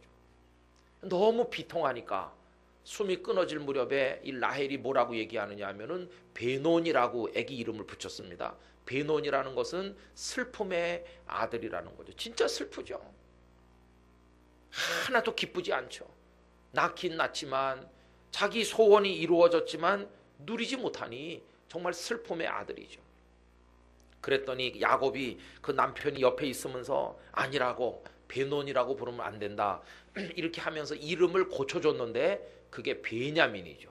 베냐민이란 말의 뜻은 오른손의 아들이라고 하는 아주 좋은 이름이죠. 오른손은 왼쪽하고 달리 구약 성경에서는 축복을 상징하고 긍정적인 걸 상징하는 거, 힘을 상징하거든요. 오른손의 아들이다. 그러나 어쨌든 이 라헬은 길에서 난산하고 죽고 말았어요. 그럼 나중에 보면 이제 아브라함이 사라가 죽었을 때 가족 묘지로 쓰기 위해서 막벨라 굴을 사지 않았습니까?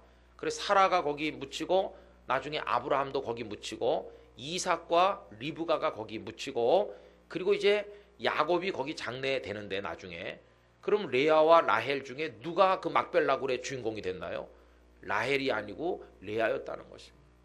그렇게 어여쁘고 그렇게 사랑 많이 받고 그렇게 빼어난 여성이었던 라헬은 그냥 길가에서 노정에서 죽어가지고 길가에 그냥 아무렇게나 묻고 말았어요.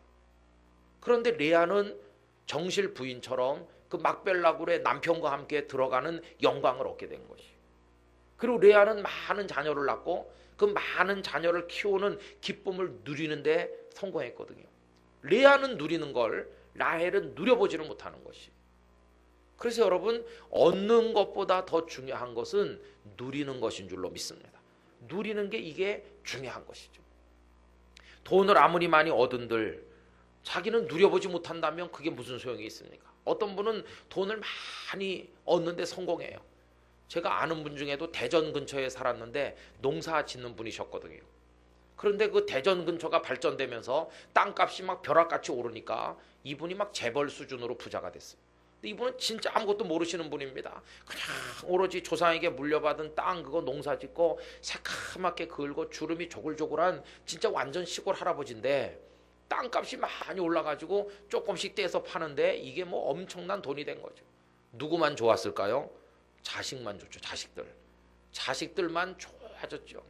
그래서 사람들이 와가지고 옛날에 그 자가용 하나 사시라고, 그때 포니가 있었을 옛날인데 포니 사라고 그러는데 이분은 포니 같은 거 필요 없다. 나는 차 같은 거 운전도 할 줄 모르고 나는 그냥 내 두 다리로 살다 죽는다. 이분은 진짜 그 돈을 써보지 못했습니다. 그냥 그대로 물려준 것이죠. 자녀들만 이제 좋은 일이 됐어요. 근데 자녀들은 행복했을까? 자녀들끼리 유산 싸움이 나가지고 법정에도 가고 뭐 대단치도 않았습니다.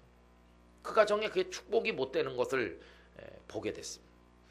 여러분, 얻는 게 중요한 것이 아니라 누리는 게 중요하다는 것을 알게 됩니다. 그래서 이 삶의 초점을 어디로 옮겨야 되느냐 하면 얻으려고 하는데, 그래서 남을 제치고 경쟁해서 이기고 수단 방법 가리지 않고 거짓말도 해가면서 속여가면서 막 폭력적인 방법을 동원해서 편법을 동원해가지고 얻으면 된다. 뭐로 가도 서울만 가면 돼. 이런 식으로 살면 안 된다는 것이에요. 그런 게 서구적인 문명이 우리에게 그동안 보여준 것이거든요. 서구 열강은 기독교의 이름으로 아프리카를 정복하고 아시아를 정복하면서 그냥 얻어서 영토를 넓히고 자기들의 부국 강병으로 해서 이렇게 하니까 오늘에 와서 기독교 문명을 혐오하게 된 것입니다. 기독교 신앙을 가지면 형제 자매도 몰라본다. 기본적인 사랑도 없다. 이렇게 하게 된 것이죠. 그러다 보니까 이제는 그런 경쟁사회, 피곤한 인생, 남을 제쳐가면서 악하게 살아서 이렇게 하려는 서구적인 삶은 이제 넌덜머리가 나기 때문에 이제는 조용히 자연과 함께 텃밭 가꾸면서 뭐 하루 3끼 먹지 100끼 먹겠느냐, 푸성기 내가 농사져서 배부르면 되는 거고, 이러면서 이제는 새로운 삶의 스타일을 사람들이 선호하기 시작하면서 그런 경쟁적 성공을 기독교가 부추기기 때문에 이제 기독교는 싫다 이러면서 사람들이 교회로 오기를 거부하게 됐다는 것입니다. 그러나 성경은요, 그렇게 사는 건 하나님을 믿는 태도가 아니라는 것을 우리에게 많이 말씀하고 있습니다. 여러분, 얻으려고 애썼던 사람들 얘기하면 성경에 그냥 끝도 없이 나옵니다. 얻으려고 혈안이 된 사람. 예를 들면 기드온의 그 아들들이 많이 있는데요. 그 중에 첩을 통해서 낳은 아들 아비멜렉이 있죠. 기드온이 미디안을 물리친 다음에 이스라엘 사람들이 기드온에게 와서 당신께서 우리를 다스려 주십시오. 왕이 되셔서 당신이 다스리시고 아들들에게 물려주면서 우리를 다스려 주십시오. 요청했을 때 기드온이 뭐라고 거절합니까? 아닙니다. 우리를 다스릴 분은 여호와 하나님밖에 없습니다. 할렐루야. 그렇게 얘기하면서 나도 다스리지 않고 내 자녀들도 다스리지 않을 겁니다. 이게 딱 거절하거든요. 그런데 그 첩이 낳은 아들 아비멜렉은 그게 아닙니다. 우리 아버지가 우리 가문이 왕의 가문이 될 기회를 스스로 버리다니 이건 통탄할 일이다. 아무도 안 된다고 그러면 나라도 돼야 되겠다. 이러면서 왕의 자리를 이제 얻으려고 하는 거죠. 얻으려고 하다 보니까 이제는 편법을 동원해야 되고 악을 행해야 되는데 그게 뭐겠습니까? 자기 형제, 아버지의 자녀 70명을 학살하는 만행을 저지르는 거죠. 자기 그 어머니의 고향인 세겜 사람들의 도움을 받아가지고 그들이 빌려준 힘을 가지고 70명을 다 죽이는데 그 중에 요담이라는 사람 한 사람만 간신히 목숨을 건져 도피하면서 그 유명한 비유를 하나 얘기하지 않습니까? 산에 있는 나무들이 왕을 세우기로 했는데 감람나무에게 가서 우리의 왕이 되라고 그랬더니 난 이 감람나무 열매로 만든 기름이 아름다운데 어떻게 이걸 버리고 내가 가서 왕이 되겠냐, 거절하고. 무화과 나무도 왕 되기 싫다고 그러고 다 거절하는데 가시나무만 내가 왕이 되겠다 그러면서 내 밑에 와라 이른다는 겁니다. 그 요담의 비유 속에서 보면은요, 가시나무에서 불이 나와서 너희 모두를 다 태운다. 산의 나무들을 다 태운다. 그와 마찬가지로 아비멜렉에게서 불이 나와서 너희 세겜 사람과 너희 모두를 태울 것이다. 이렇게 저주를 했는데 실제로 나중에 보면 아비멜렉도 죽고 아비멜렉의 힘을 보태줬던 세겜 사람들도 형편없이 몰락하거든요. 여러분, 이 아비멜렉은 얻으려고 혈안이 된 사람의 표상 중에 한 사람입니다. 악한 방법으로 얻으려고 하는 사람. 그래서 누렸느냐? 누리지 못하죠. 마지막엔 여인이 던진 맷돌에 맞아가지고 죽는 처참한 몰락을 보게 됩니다. 또 얻으려고 애썼던 사람 중에 아합과 이세벨 얘기를 할 수 있는데 그 나봇의 포도원, 그 자기 게 아닌데요. 그 나봇의 포도원을 얻으려고 혈안이 돼서 그러다가 결국 깡패들을 동원해서 의로운 나봇에게 누명을 뒤집어 씌우는데 저 나봇이 하나님을 저주하고 왕을 비방했다. 덮어 씌워서 돌로 그를 쳐서 죽이고 그 포도원을 강탈하지 않았습니까? 그러나 누릴 수 있었느냐? 아니죠. 나중에 여호사밧과 아합의 연합군이 길르앗 라못으로 전쟁을 하러 갔는데 화살에 맞아서 아합은 그 마차 위에서 죽었고 그 마차의 피를 씻으려 연못에 가져왔더니 그 피가 씻겨 나가는 그 물을 개들이 와서 핥아먹었고, 이세벨은 나중에 그 반란이 일어나가지고 이제 권좌에서 쫓겨날 때 그 시체를 저 높은 데서 망대에서 던졌는데 나중에 가보니까 개들이 다 먹고 조금밖에 시체가 남은 게 없다고. 여러분, 이게 그 얻으려고 혈안이 된 사람들에게 주어진 비참한 결과라는 것을 알 수 있어요. 성경에 그런 얘기가 얼마나 많은지 모릅니다.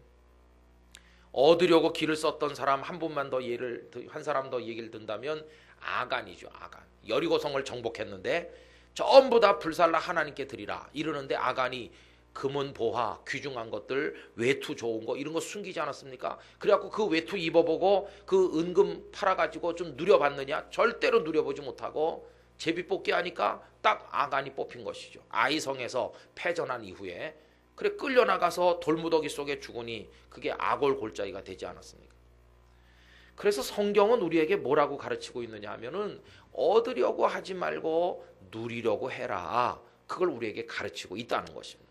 우리 염청 가족 여러분, 얻으려고 혈안이 돼서 사는 삶은 이제 끝내야 됩니다. 이제는 누리는 삶을 사시기를 축원합니다. 누리는 게 그게 중요한 것입니다. 100억이 있어도 누리지 못하는 사람은 1000원이 있어도 누리는 사람보다 못한 것입니다.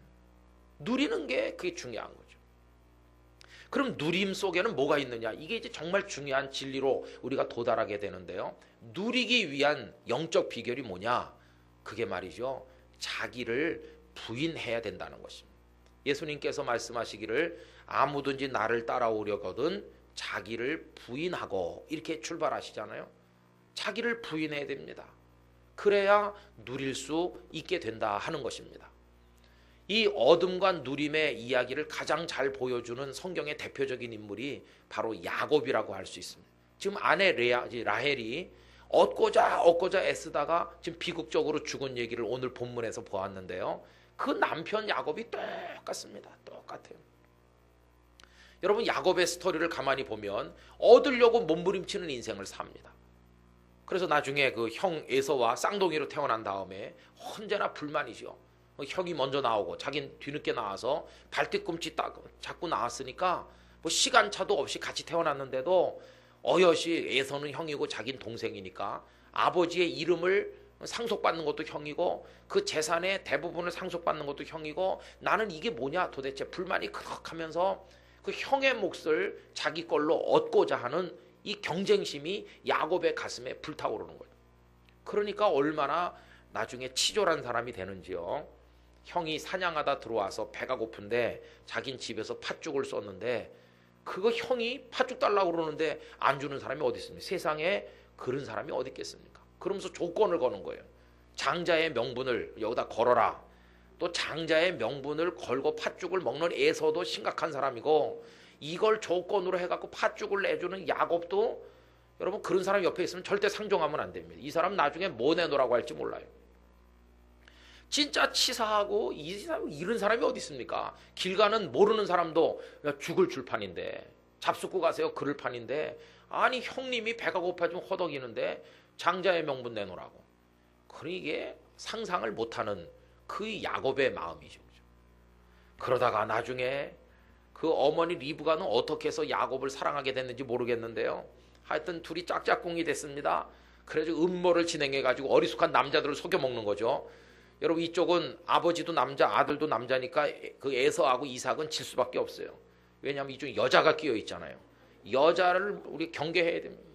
음모 끼고 음모에 여자가 개입되면 우리 이길 수 없어요. 리브가가 딱 이제 보는 겁니다. 야, 니네 아버지가 눈도 잘 안 보이고 그러는데 네가 가서 얻어라.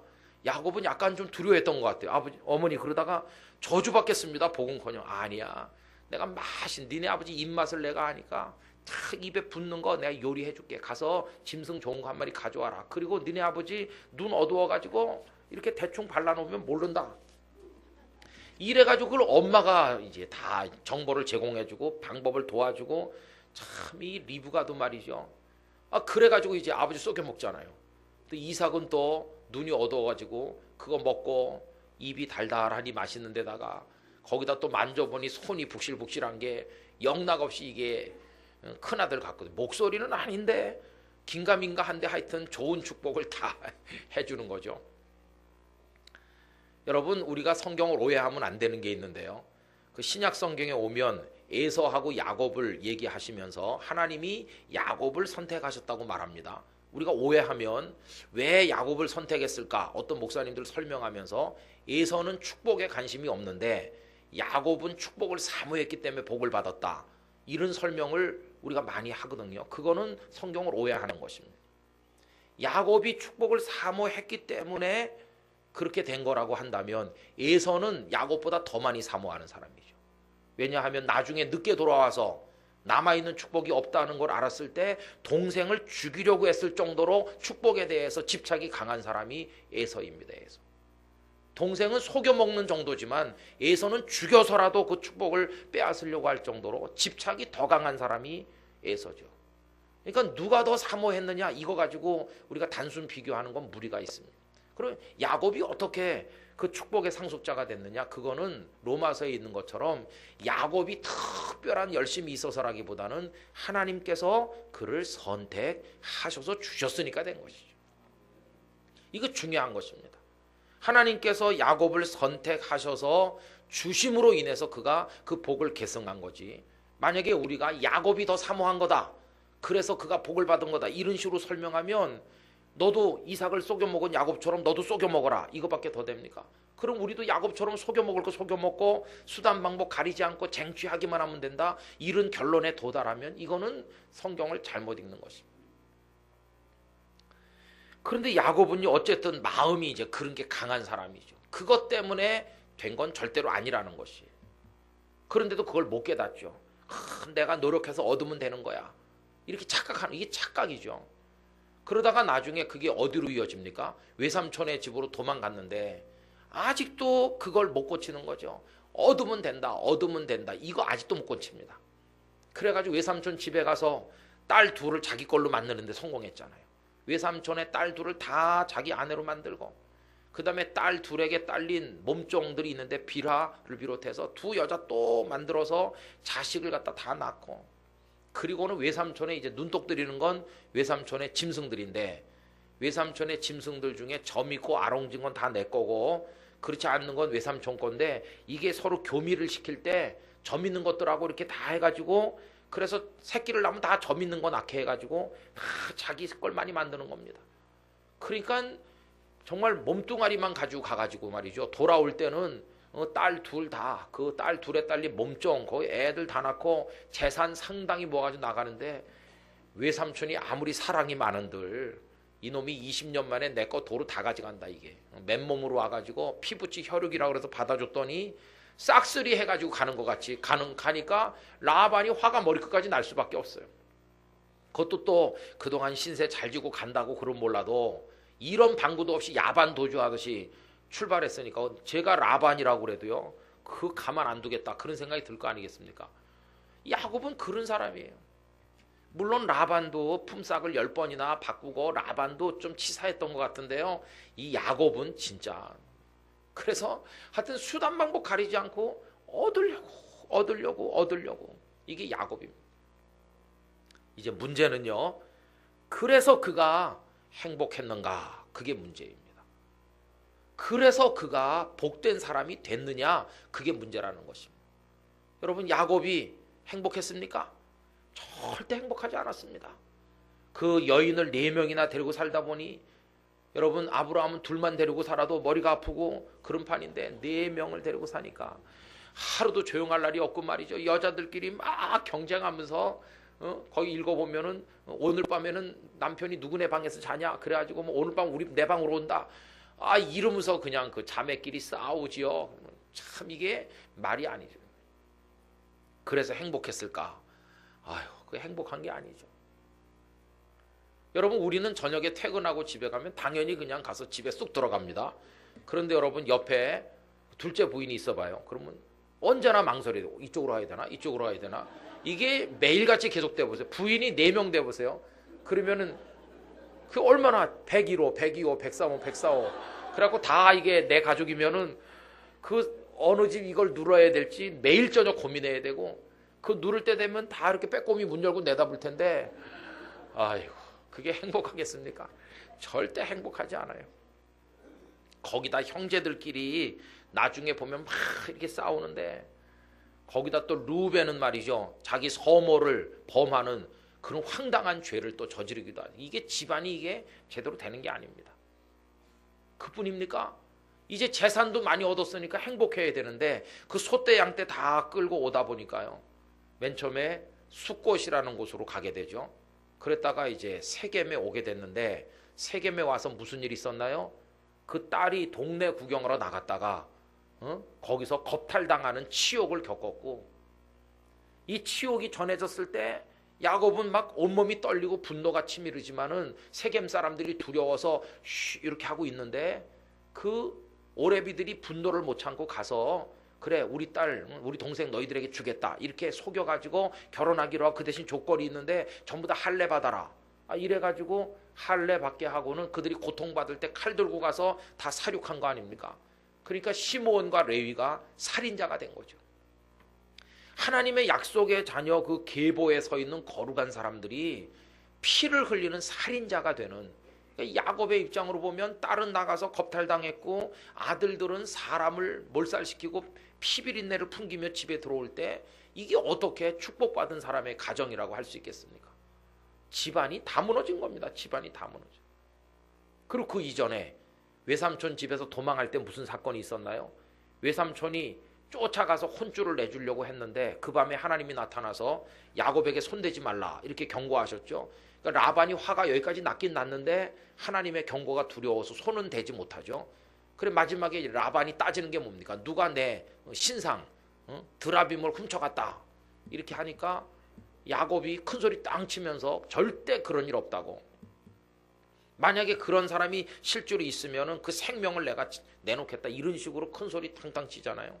근데 그 드라빔 우상을 숨겨가지고 도망 사람은 누굽니까?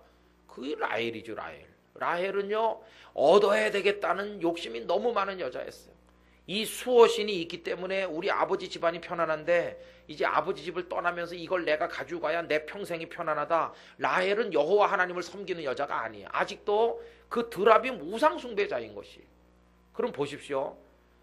야곱은 명색이 하나님을 섬기는 사람입니다. 베델에서 하나님이 나와 함께 계시다는 걸 알았던 사람입니다. 하나님 앞에 이제부터 여호와는 나의 하나님이 되시고 여기가 하나님의 전이 되고 내가 얻은 중에 10분의 1을 바치겠다고 서원까지 했던 그런 믿음의 사람이었는데, 이젠 얼마나 얻는데 혈안이 된 나머지 믿음을 다 팔아버렸는지, 자기가 그렇게 목숨같이 사랑하는 여인이 우상 숭배자가 됐는데도 모르고 있는 겁니다.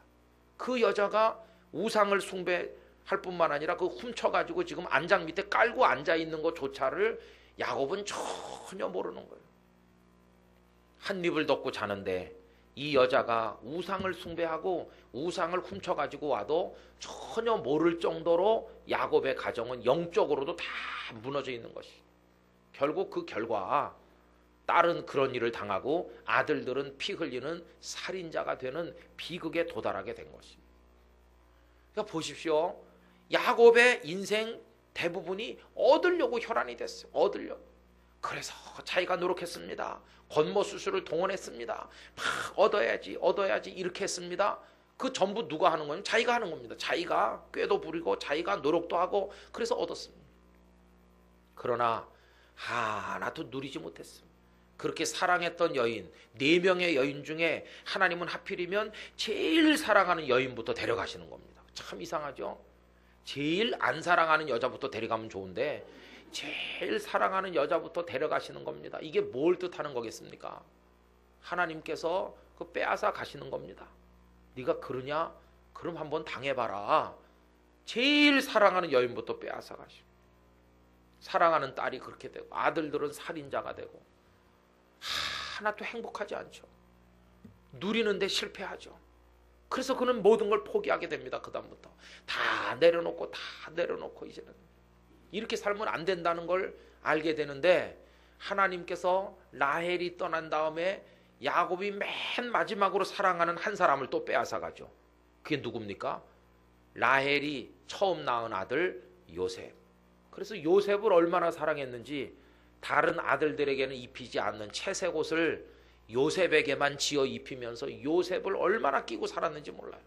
그런데 하나님이 12아들 중에서 제일 사랑하지 않는 아들을 없어지게 한 게 아니고 가장 사랑하는 아들을 그의 인생에서 빼가시는 겁니다. 참 이게 신묘해요. 제일 사랑하는 여자 먼저 데려가시고 가장 사랑하는 아들을 그의 품에서 빼앗아 가시는. 다른 아들들이 와가지고 아버지 이게 동생의 옷인데 이게 피 묻은 옷이 길가에 있어서 주워왔습니다. 갈갈이 찢겼는데 피투성이 된 거 보면서 짐승에게 잡아먹혔구나. 그러면서 통곡을 하고 아무리 위로해도 위로받기를 거절하고 그러면서 슬피 울면서 살았거든요. 여러분 이게 야곱의 처량한 인생입니다. 얻고자 노력한 결과가 그렇게 나타나고 만 것이죠.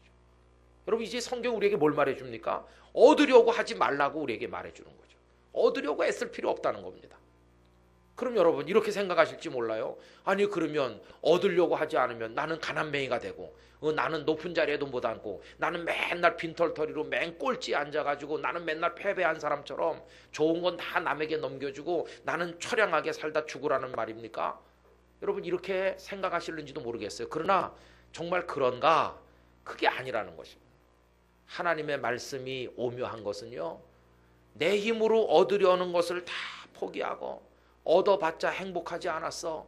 인생을 이젠 잘못 살았어. 이제 더 이상 그런 거 하지 말아야지 하고 다 비우고 다 내려놓고 자기를 부인하고 이제는 너 조용히 있어. 그러면서 자기를 억누르고 손을 놓고 가만히 있으면 그러면 하나님이 복을 주신다는 겁니다.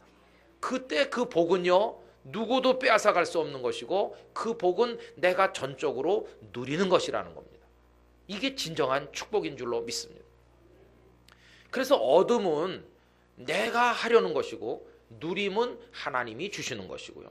얻음은 인간적 방법으로 하는 것이고 누림은 하나님의 방법으로 되는 것이고요. 얻음은 내 힘으로 쟁취하는 것이고 누림은 하나님의 사랑으로 내게 주어지는 것입니다. 그래서 이쪽은 막 여러 가지 불협화음을 만들어내고 안 되는 걸 되게 하라 이런 식으로 억지로 하지만 누리는 거는 순리적으로 저절로 술술술술 되는 겁니다. 이게 하나님이 내려주시는 진정한 복인 줄로 믿습니다.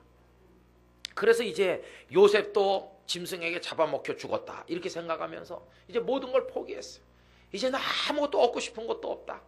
내 평생 얻으려고 했지만 얻어가지고 행복한 게 뭐가 있었나? 아무것도 없어. 인생 잘못 살았어. 이제는 얻으려는 욕심 다 버리고 이젠 조용히 살고 있어요. 이젠 세상에 대한 욕심을 다 버렸어요. 미련도 없고 아무것도 없어요. 이제는 완전히 내려놓고 살고 있어요. 그런데 그 땅에 흉년이 왔습니다. 먹을 게 떨어지니까 저 애굽 땅에는 곡식이 있다고 그러는데 너희들 가서 곡식 사와야지. 우리 굶어 죽을 순 없지 않느냐? 그래서 이제 아들들이 곡식 사러 애굽을 왔다 갔다 하더니 어느 날 청천벽력 같은 얘기를 해주는 겁니다. 아버지, 요셉이 죽지 않았습니다. 요셉이 살아있을 뿐만 아니라 애굽의 총리가 되어 있습니다. 아버지를 모셔오라고 그러면서 저기 저 수레를 보내지 않았습니까? 하는데 처음에는 믿지 않다가 그 번쩍번쩍하는 수레를 보는 순간 이제 죽은 노인과 같던 야곱의 사지백체에 힘이 솟으면서 기운이 소생해서 내가 어서 가서 내 아들을 보겠다 그러면서 애굽으로 달려내려가거든요. 여러분, 그 애굽에 내려간 야곱이 말년을 요셉과 함께 요셉의 효도를 받으면서 행복하게 살았는데 그 애굽에서 요셉과 꿈같이 달콤한 세월을 보냈는데 이거 야곱이 쟁취한 겁니까? 저절로 주어진 겁니까? 이게 축복인 것입니다.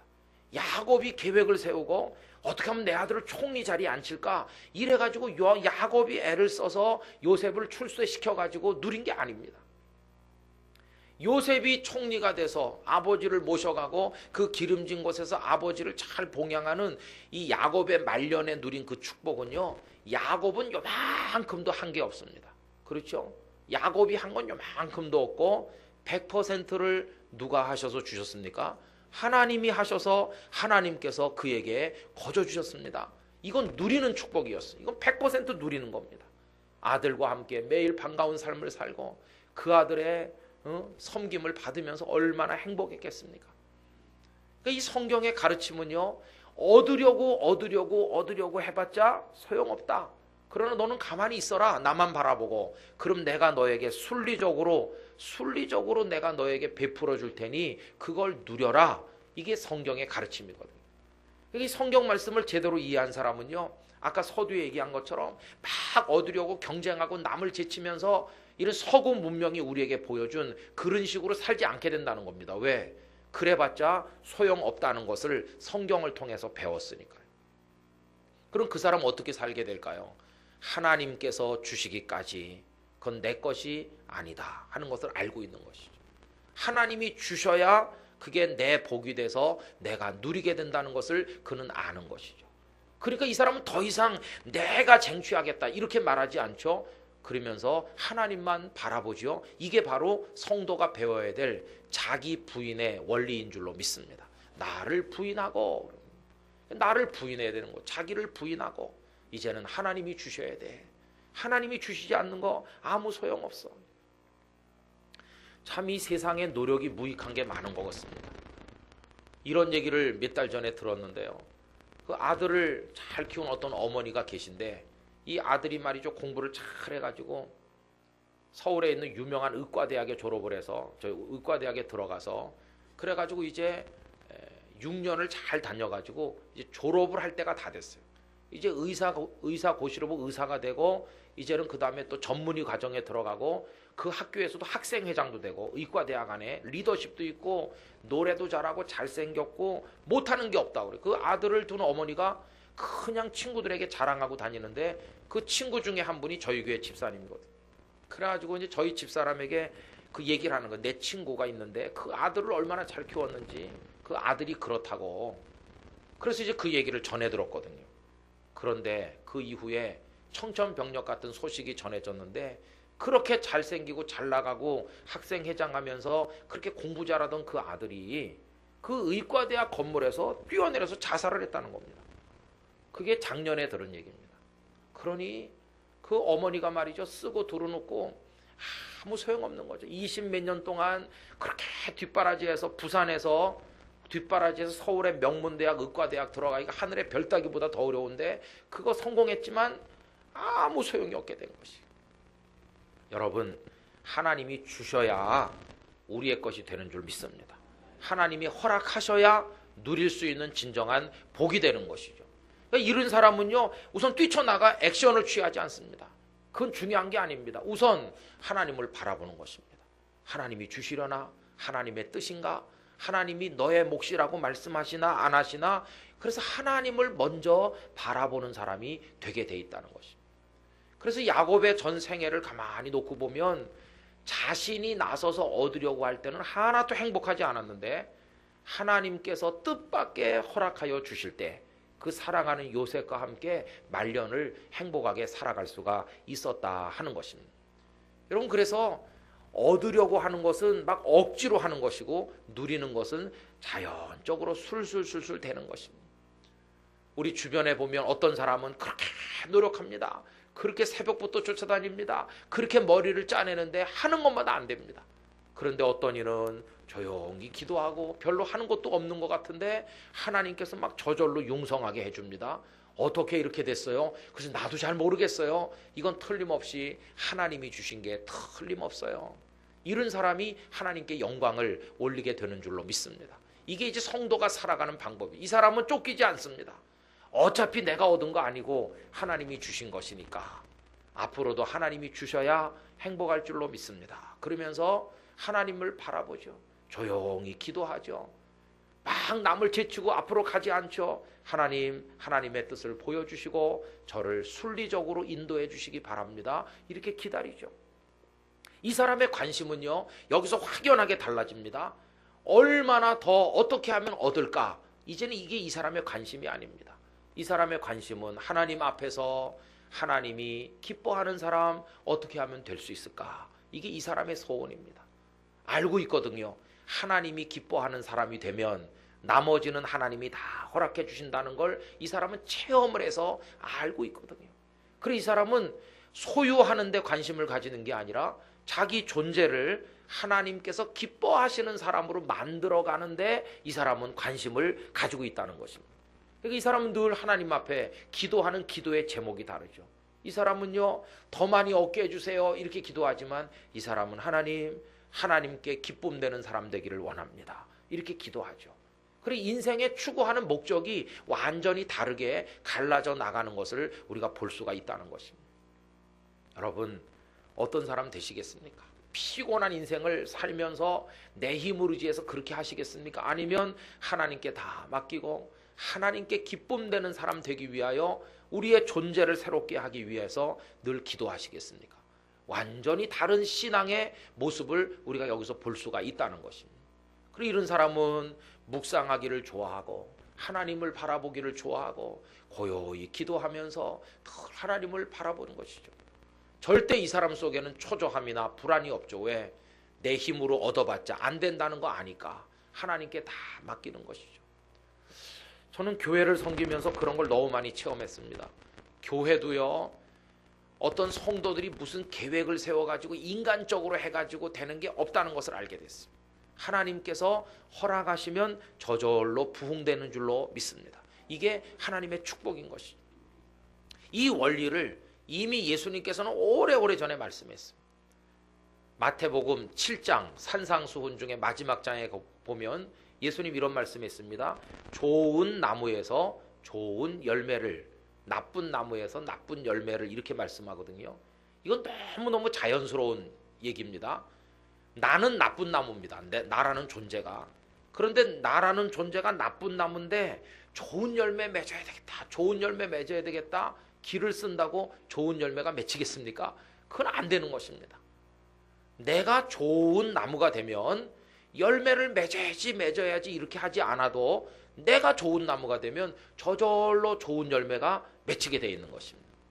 그러니까 중요한 것은 열매를 많이 맺으려고 좋은 걸 맺으려고 기를 쓰는 게 중요한 게 아니고 나라는 존재가 좋은 나무가 되도록 하는데 기도하고 집중해야 된다는 걸 알 수가 있죠.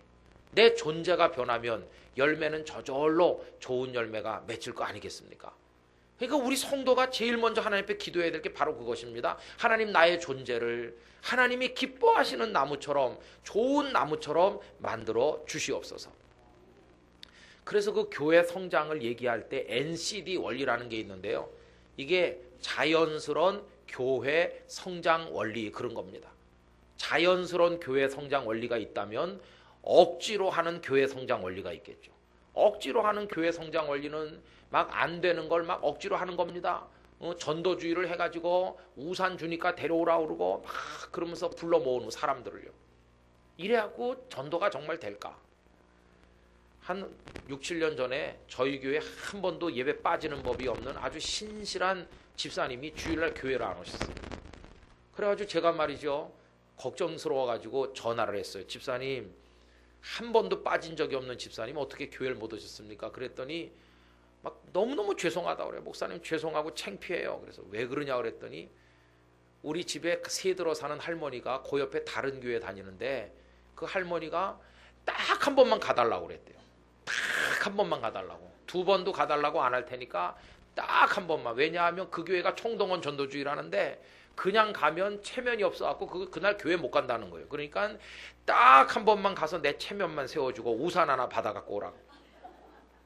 그래갖고 이 집사님이 그 할머니 체면 세워주려고 그 교회 한 번 간 겁니다. 그러니까 그 집사님은 그 교회 가서 우산 받아가지고 매주 그 우산 쓰고 우리 교회 오는 겁니다. 그러니까 그 교회는요, 그날 뭐가 됐겠습니까? 괜히 없는 돈에 남의 교회는 우산만 하나 사준 택이죠.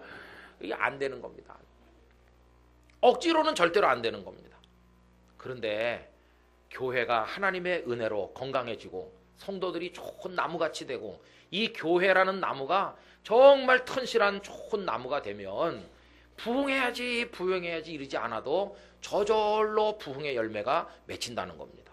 이게 자연스러운 교회 성장의 원리라고 하는 것입니다. 그러니까 열매를 얼마나 맺느냐 이거 가지고 따질 필요가 없습니다. 당신은 좋은 나무인가 이렇게 생각을 하는 게 그게 중요한 것이죠. 그래서 우리에게 가장 중요한 과제는 열매에 있는 게 아니라 나라는 존재에 있다는 것입니다. 나라는 존재. 순리적으로 저절로 되는 것이죠. 순리적으로 저절로 돼서 조금도 내 힘에 인간적 노력 없이 100% 하나님이 베푸시는 은혜로만 되는 것입니다. 저는 참 가슴 아팠던 일이 있습니다. 우리 1907년 대부흥운동이 있지 않았습니까? 그렇죠? 그래서 지난 2007년에 대부흥운동 100주년을 맞이했기 때문에 우리 한국교회가 그 부흥의 불씨를 다시 이 시대에 되살리자 그러면서 초교파적으로 혹은 교단적으로 엄청난 집회 같은 걸 많이 기획하고 열고 그랬습니다. 저는 그때 참 이게 마음에 들지 않았습니다. 왜 그러냐 하면요, 순서가 잘못됐거든요. 그러면 초교파적인 전도 집회, 대형 집회들을 엄청난 돈을 쏟아가지고 많이 했는데 그 집회를 왜 여느냐 이렇게 물어보면 그 1907년에 일어났던 부흥을 오늘 다시 되살려서 부흥하기 위해서, 이게 틀렸다는 것입니다. 이건 아주 잘못된 것입니다. 여러분, 왜 잘못됐느냐? 순서가 완전히 거꾸로 된 것이죠. 그리고 1907년 부흥운동은 어떻게 해서 일어났나요? 그때는요, 부흥되려고 한 적이 없습니다. 그때는 부흥이 목표가 아니었습니다. 그러면 어떻게 순서가 이루어졌습니까? 그 하디라고 하는 선교사가 계시죠. 하디는 캐나다의 그 학교에서 의과대학 학생들이 한 사람을 뽑아가지고 보낸 사람이 하디입니다. 아마 그 토론토 대학인가 그럴 겁니다. 거기 문과대학 학생들이 자기들이 돈을 각출해가지고 문과대학 학생 중에 한 사람을 선교사로 먼저 보냈는데 그분이 그 유명한 연동교회에서 오랫동안 담임 목사님을 지냈던 게일이라는 선교사가 계십니다. 이 게일 목사님이 이 연동교회 오시기 전에 맨 처음에 사역하신 곳이 부산이었어. 그걸 여러분 혹시 아시는지 모르겠어요. 거기 참 재미난 얘기들이 많습니다.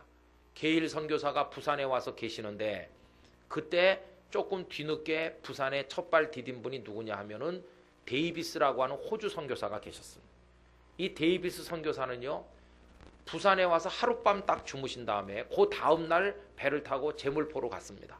그래가지고 여기 서울에 들어와서 먼저 와 계시던 언더우드 선교사를 만나서 5달 동안 언더우드 선교사와 함께 사역을 했습니다. 근데 데이비스는 호주에 계실 때 문법 학교를 세워서 교장 노릇도 하고 했기 때문에 언어적인 능력이 굉장히 탁월한 아주 사명감이 뜨거운 선교사였습니다. 그리고 언더우드 목사님이 이 데이비드 목사님을 옆에 붙들어 두려고 여러 가지로 설득을 했다고 합니다. 그런데 데이비스는 내가 여기 서울에 와보니까 이미 언더우드 목사님도 계시고 여러분이 계시기 때문에 나까지 여기 있을 필요는 없다. 나는 원래 생각했던 대로 부산에 가서 하겠습니다. 그런데 지난번엔 배를 타고 왔는데 이번에는 내가 한양에서 부산까지 한번 도보로 걸어가 보겠습니다. 그래가지고 이제 사람들과 함께 도보로 걸어 내려오는 거죠. 쭉 전라도 지방으로 해가지고 하동으로 해서 그래서 진주를 거쳐가지고 함양으로 해갖고 이제 부산으로 들어오는 경로가 있습니다. 근데 이분이 이제 걸어오시다가 한 달 넘게 걸어오시던 중에 너무 지쳐서 병을 얻은 것이죠. 그래가지고 이분이 부산에 도착할 때는 아주 위중해져 가지고 도착했는데요. 부산에 딱 도착했을 때 그때 누가 이미 계셨냐면 아까 말씀드린 게일 선교사가 계셨죠. 일본 사람이 와가지고 게일 선교사에게 당신이랑 똑같이 닮은 외국 사람이 하나 왔는데 지금 온몸이 뭐 열이 펄펄 나고 위중하더라. 그래서 게일에게 연락을 해서 게일이 가서 보니까 그가 바로 데이비스 선교사였어.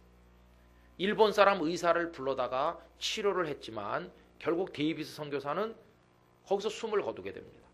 그러니까 부산에 와서 하룻밤 주무시고 이쪽으로 갔다가 내려와서 부산서 하룻밤 자고 그 다음날 게일 선교사 품에 안겨서 게일이 그 눈을 감기고 돌아가신 거죠. 이게 이제 호주가 파송한 제1호 선교사가 그렇게 허망하게 돌아가셨거든요. 게일이 그때 거기 계셨어요. 근데 게일이 거기 계실 때 누가 왔느냐 하면 하디가 오는 거죠. 같은 대학 출신인데 게일은 문과대학 학생이고 그 다음에 의과대학 학생 중에 뛰어난 사람 하나를 보냈는데 이제 하디가 우리나라에 온 거죠. 하디는 의과대학 학생이니까 의료 선교사로 오셨죠. 이분이 참 놀랍게도 머물러 살았던 곳 중에 하나가 부산 영도입니다. 영도에 얼마 있다가 초량 쪽으로 옮겨서 계셨는데 이분이 부산에 와 있는 동안에 자녀를 하나 잃고 많은 아픔을 겪었어요. 그러다가 이제 못 견디고 이제 이쪽을 떠나가지고 강원도를 거쳐서 원산 쪽으로 올라가셨거든요. 그리고 원산 쪽에 가가지고도 선교사 온 데 대한 여러 가지 불만도 있고 조선 사람의 그 미개한 데 대한 여러 가지 불만도 있고 뭐 마음속이 너무너무 가슴 아프고 복잡한데 선교사들이 모여서 기도회를 열게 됐죠. 그때 성령께서 임하셨습니다. 그러자 하디 선교사가 통곡을 하면서 자기 죄를 회개했죠. 내가 조선 형제들을 멸시했고 하나님을 원망했고 이런 걸 쫙 통곡하면서 회개하니까 거기 성령의 강한 역사가 일어났죠. 그래가지고 그 원산에서 일어난 그 뜨거운 영적인 열기가 평양으로 옮겨 붙은 게 그게 1907년이고요. 그러니까 장대현 교회에서 거기서 이제 길선주 목사님, 그때 목사님 아니고 장로님인데 그 장로님이 나와서 또 회개하는 거죠. 내 친구가, 사랑하는 친구가 죽으면서 가족들 돌봐달라고 나한테 돈을 맡겼는데 내가 그 돈을 떼먹었다. 아니 그 교회 장로님이 나오셔가지고 그런 회개를 하니까 저저마다 다 나와서 나도 도둑질했고 나도 간음했고 뭐 이 광경을 선교사들이 보고 깜짝 놀래. 이거야말로 진짜 성령의 역사다.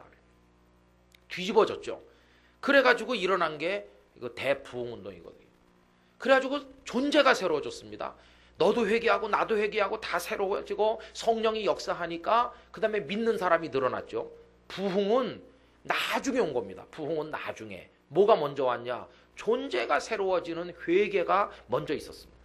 은혜가 임했고 성령이 역사했고 회개가 일어나다 보니까 숫자를 늘리려고 하지도 않았는데 저절로 믿는 사람이 폭발적으로 늘어나는 부흥이라는 열매가 나중에 저절로 맺힌 거죠. 그때 뭐 선교사들이나 길선주 장로님 같은 분이 모여가지고 자, 숫자를 늘리려면 뭐 하는 게 좋겠습니까? 그럼 회개 운동을 하는 게 좋겠습니다. 회개하려면 누가 먼저 할까요? 이렇게 해가지고 한 게 아니라고 말입니다. 다시 말하면 부흥은 책상머리에서 기획된 게 아니라는 것입니다. 기획된 게 아니고 성령께서 임하셔서 우리 존재를 변화시키니까 회개하고 새롭게 되니까 그 다음에 부흥이란 열매는 저절로 맺힌 겁니다. 저절로. 그걸 목적으로 한 게 아니고요. 그런데 100년이 지나서 2007년에 부흥운동은요 기획된 겁니다. 지난 2007년 저거는.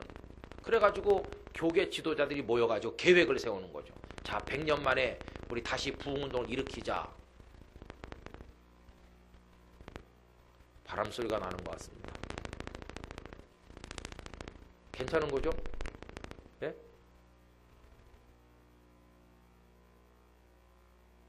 마이크요? 전혀 안 건드리는데요. 이게 저절로 진동이 오는 겁니다. 저 여기 닿지도 않았습니다. 바닥에서 그런가?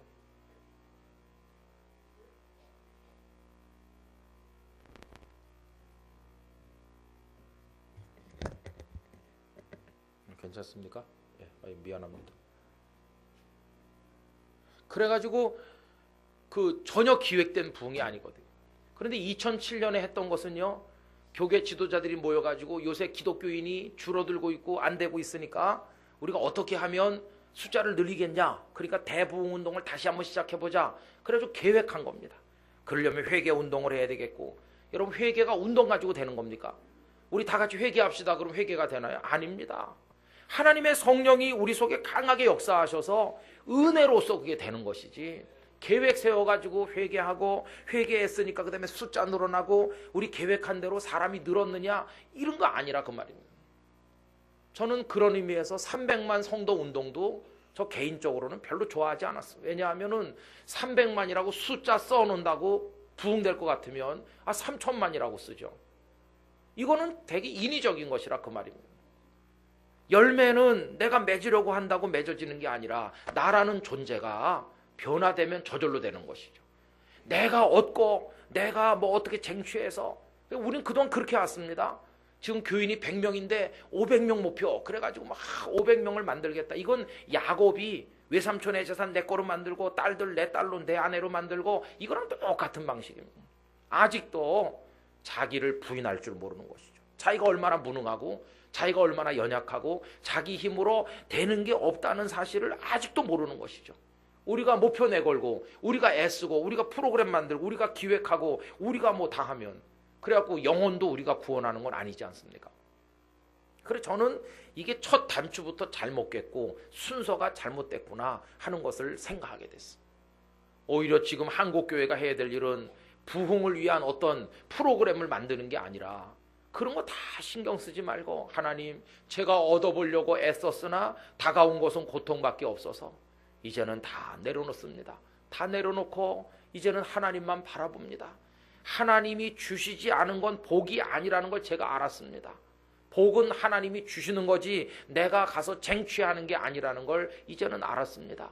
이제는 하나님을 바라보니 저의 존재를 완전히 새롭게 하여 주시옵시고 성령께서 저를 뜯어고쳐 주시기를 원합니다. 그러면서 우리를 부인하고 하나님 앞에 엎드릴 때, 그때 하나님이 우리를 새로운 존재로 만들어 주시고 우리가 예기치 못했던 부흥이라는 열매를 저절로 우리에게 더하여 주시는 줄로 믿습니다. 이게 이제 교회의 원리고 우리 개인의 원리가 되는 줄로 믿습니다. 자기가 노력해서 얻으면요, 마지막에 뭐 좀 되는 것 같으면 반드시 그 사람은 자기 자랑하게 돼 있습니다. 내가 얻었다 이렇게 말하는 거죠. 그러나 하나님이 주셔서 누리는 사람은 이건 다 하나님이 주셨다 이렇게 말하는 겁니다. 여러분, 야곱이 요셉은 죽었다고 생각하면서 완전히 포기했죠. 완전히 포기하고 있다가 하나님이 100% 만들어 주시는 총리가 된 아들을 만나는 기쁨을 얻게 됐죠. 그리고 나서 그 요셉과 함께 말년을 사는 다음에 마지막에 임종의 순간에 다가갔을 때 그 창세기 48장 그쪽으로 내려가 보면 뭐라고 말합니까? 자기가 한 거 아무것도 없다고 말합니다. 나의 나무로부터 태어날 때로부터 지금 임종을 맞이한 이 순간까지 나를 기르신 하나님, 환난에서 나를 건져주신 하나님의 사자께서 이렇게 말합니다. 자기가 뭐 노력을 해서 지금까지 살았고 자식들을 낳고 이런 얘기가 요만큼도 없습니다. 태어나면서부터 임종까지 알고 보니까, 깨닫고 보니까 나의 전 생애가 하나님의 손안에 있었습니다. 하나님이 나를 지키셨고 나를 먹여 살리셨고 나를 건지셨고 하나님이 내게 주신 거고 나는 누린 거고, 그런데 그걸 모르고 지금까지 내가 어리석게 살았던 죄를 회개합니다. 그런 뜻이 그 속에 퍼져 있는 것을 볼 수 있죠. 성도 여러분, 이 말씀은요 우리 인생을 전환시키는 말씀이라고 생각합니다. 이제는요 내가 하려고 하는 거 다 포기해야 됩니다. 여러분, 더 이상 얻으려고 애쓰지 마시길 바랍니다. 새벽에 일어나서 얻으려 뛰어나가셨다면 이제는 새벽에 일어나서 하나님을 바라보시기를 바랍니다. 이게 조용히 사는 삶입니다. 동양적 가치가 대단한 것처럼 선전한다고 앞에서 말했는데, 이게 성경에 나와 있는 천천히 살아가는 원리고 소박하게 사는 원리고 조용히 사는 원리입니다. 내가 아무리 쟁취해도 하나님이 내 몫이라고 말씀하지 않은 건 내 것이 될 수 없다. 이걸 안다면 더 이상 욕심내지 말고 하나님이 주신 것으로 자족하면서 감사하면서 오늘 주신 삶에 만족하면서 하나님을 바라보며 기도하는, 이거야말로 요즘 현대인들이 목말라 하는 바로 그런 삶이 아니겠습니까? 여기 무슨 경쟁이 있고 남을 제치는 게 있고 그런 게 어디 있습니까? 하나님이 주셔야 진정한 복인 줄 아는 사람, 바로 그런 삶을 누리는 사람인 줄로 믿습니다. 그래서 저도 처음에는요, 어떻게 하면 교인이 많이 늘어날 수 있을까? 뭐 그런데 신경을 안 썼다고 말할 수 없습니다. 그런데 많이 골똘하기도 하고 다른 교회는 어떻게 해서 교인이 늘어날까? 이런 것도 생각도 하고 그랬습니다. 그러나 하나님이 굉장히 중요한 걸 깨닫게 하셨는데 그렇게 해서 되는 거는 그건 부흥이 아니다 하는 걸 알게 해주셨습니다. 우선 목사인 너 자신이 하나님의 은혜로 행복한 목사가 되라. 하나님이 주시는 은혜로 행복하게 되면 성도들이 행복할 것이고, 그러면 내가 너희들에게 베푸는 은혜로 저절로 모든 게 된다. 저절로 되는 것을 맛을 봐라 하는 것을 저에게 가르쳐 주셨습니다. 우리 염천 가족 여러분, 이제는 피곤한 경쟁, 피곤한 인생 다 내려놓으시길 바랍니다. 하나님의 손 안에서 되시기를 축원합니다. 조용히 하나님을 바라보시기를 바랍니다. 이게 우리에게 주시는 영혼의 자유인 것입니다. 얼마나 감사한지 이렇게 살아가는 것입니다. 악전고투하면서 달려가 봤자 다가오는 건 상처밖에 없고 고통밖에 없습니다. 이제는 고요히 하나님을 바라보는 거, 이 성도의 삶, 이게 무르익은 신앙인의 모습이 아니겠습니까? 이게 믿음의 족장들의 성공과 실패를 통해 하나님께서 우리들에게 보여주시는 것이라고 믿습니다. 그게 되는 것이죠. 이제 내일 새벽에 이와 이어지는 말씀을 또 말씀드리려고 하는데요.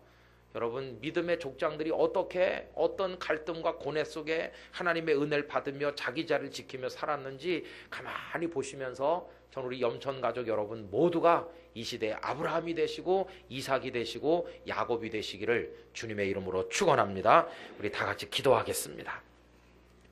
우리 한번 다 같이 하나님 앞에 머리 숙여서 기도하겠습니다. 하나님, 지금까지 내 힘으로 경쟁하며 얻어보며 누려보며 살으려고 했는데 내 힘으로 얻는 것은 누릴 수 없는 것이며 얻은 듯 하였으나 내 손바닥 바깥으로 빠져나가는 것을 라헬의 삶을 통해 야곱의 삶을 통해 경험하였습니다. 이제부터는 하나님이 주셔야 참된 복인 줄 알고 하나님을 바라보고 나라고 하는 걸 부인하면서 하나님만 의지하기를 원합니다. 우리 염천교회가 우리 가족들 한 분 한 분이 하나님의 손을 통해 순적히 만나고 순리적으로 부흥되고 하나님의 은혜로 살아가는 자유인이 되게 하여 주시옵소서. 이런 마음으로 우리 다 같이 우리 자신을 위해 교회를 위해 기도하도록 하겠습니다. 할렐루야.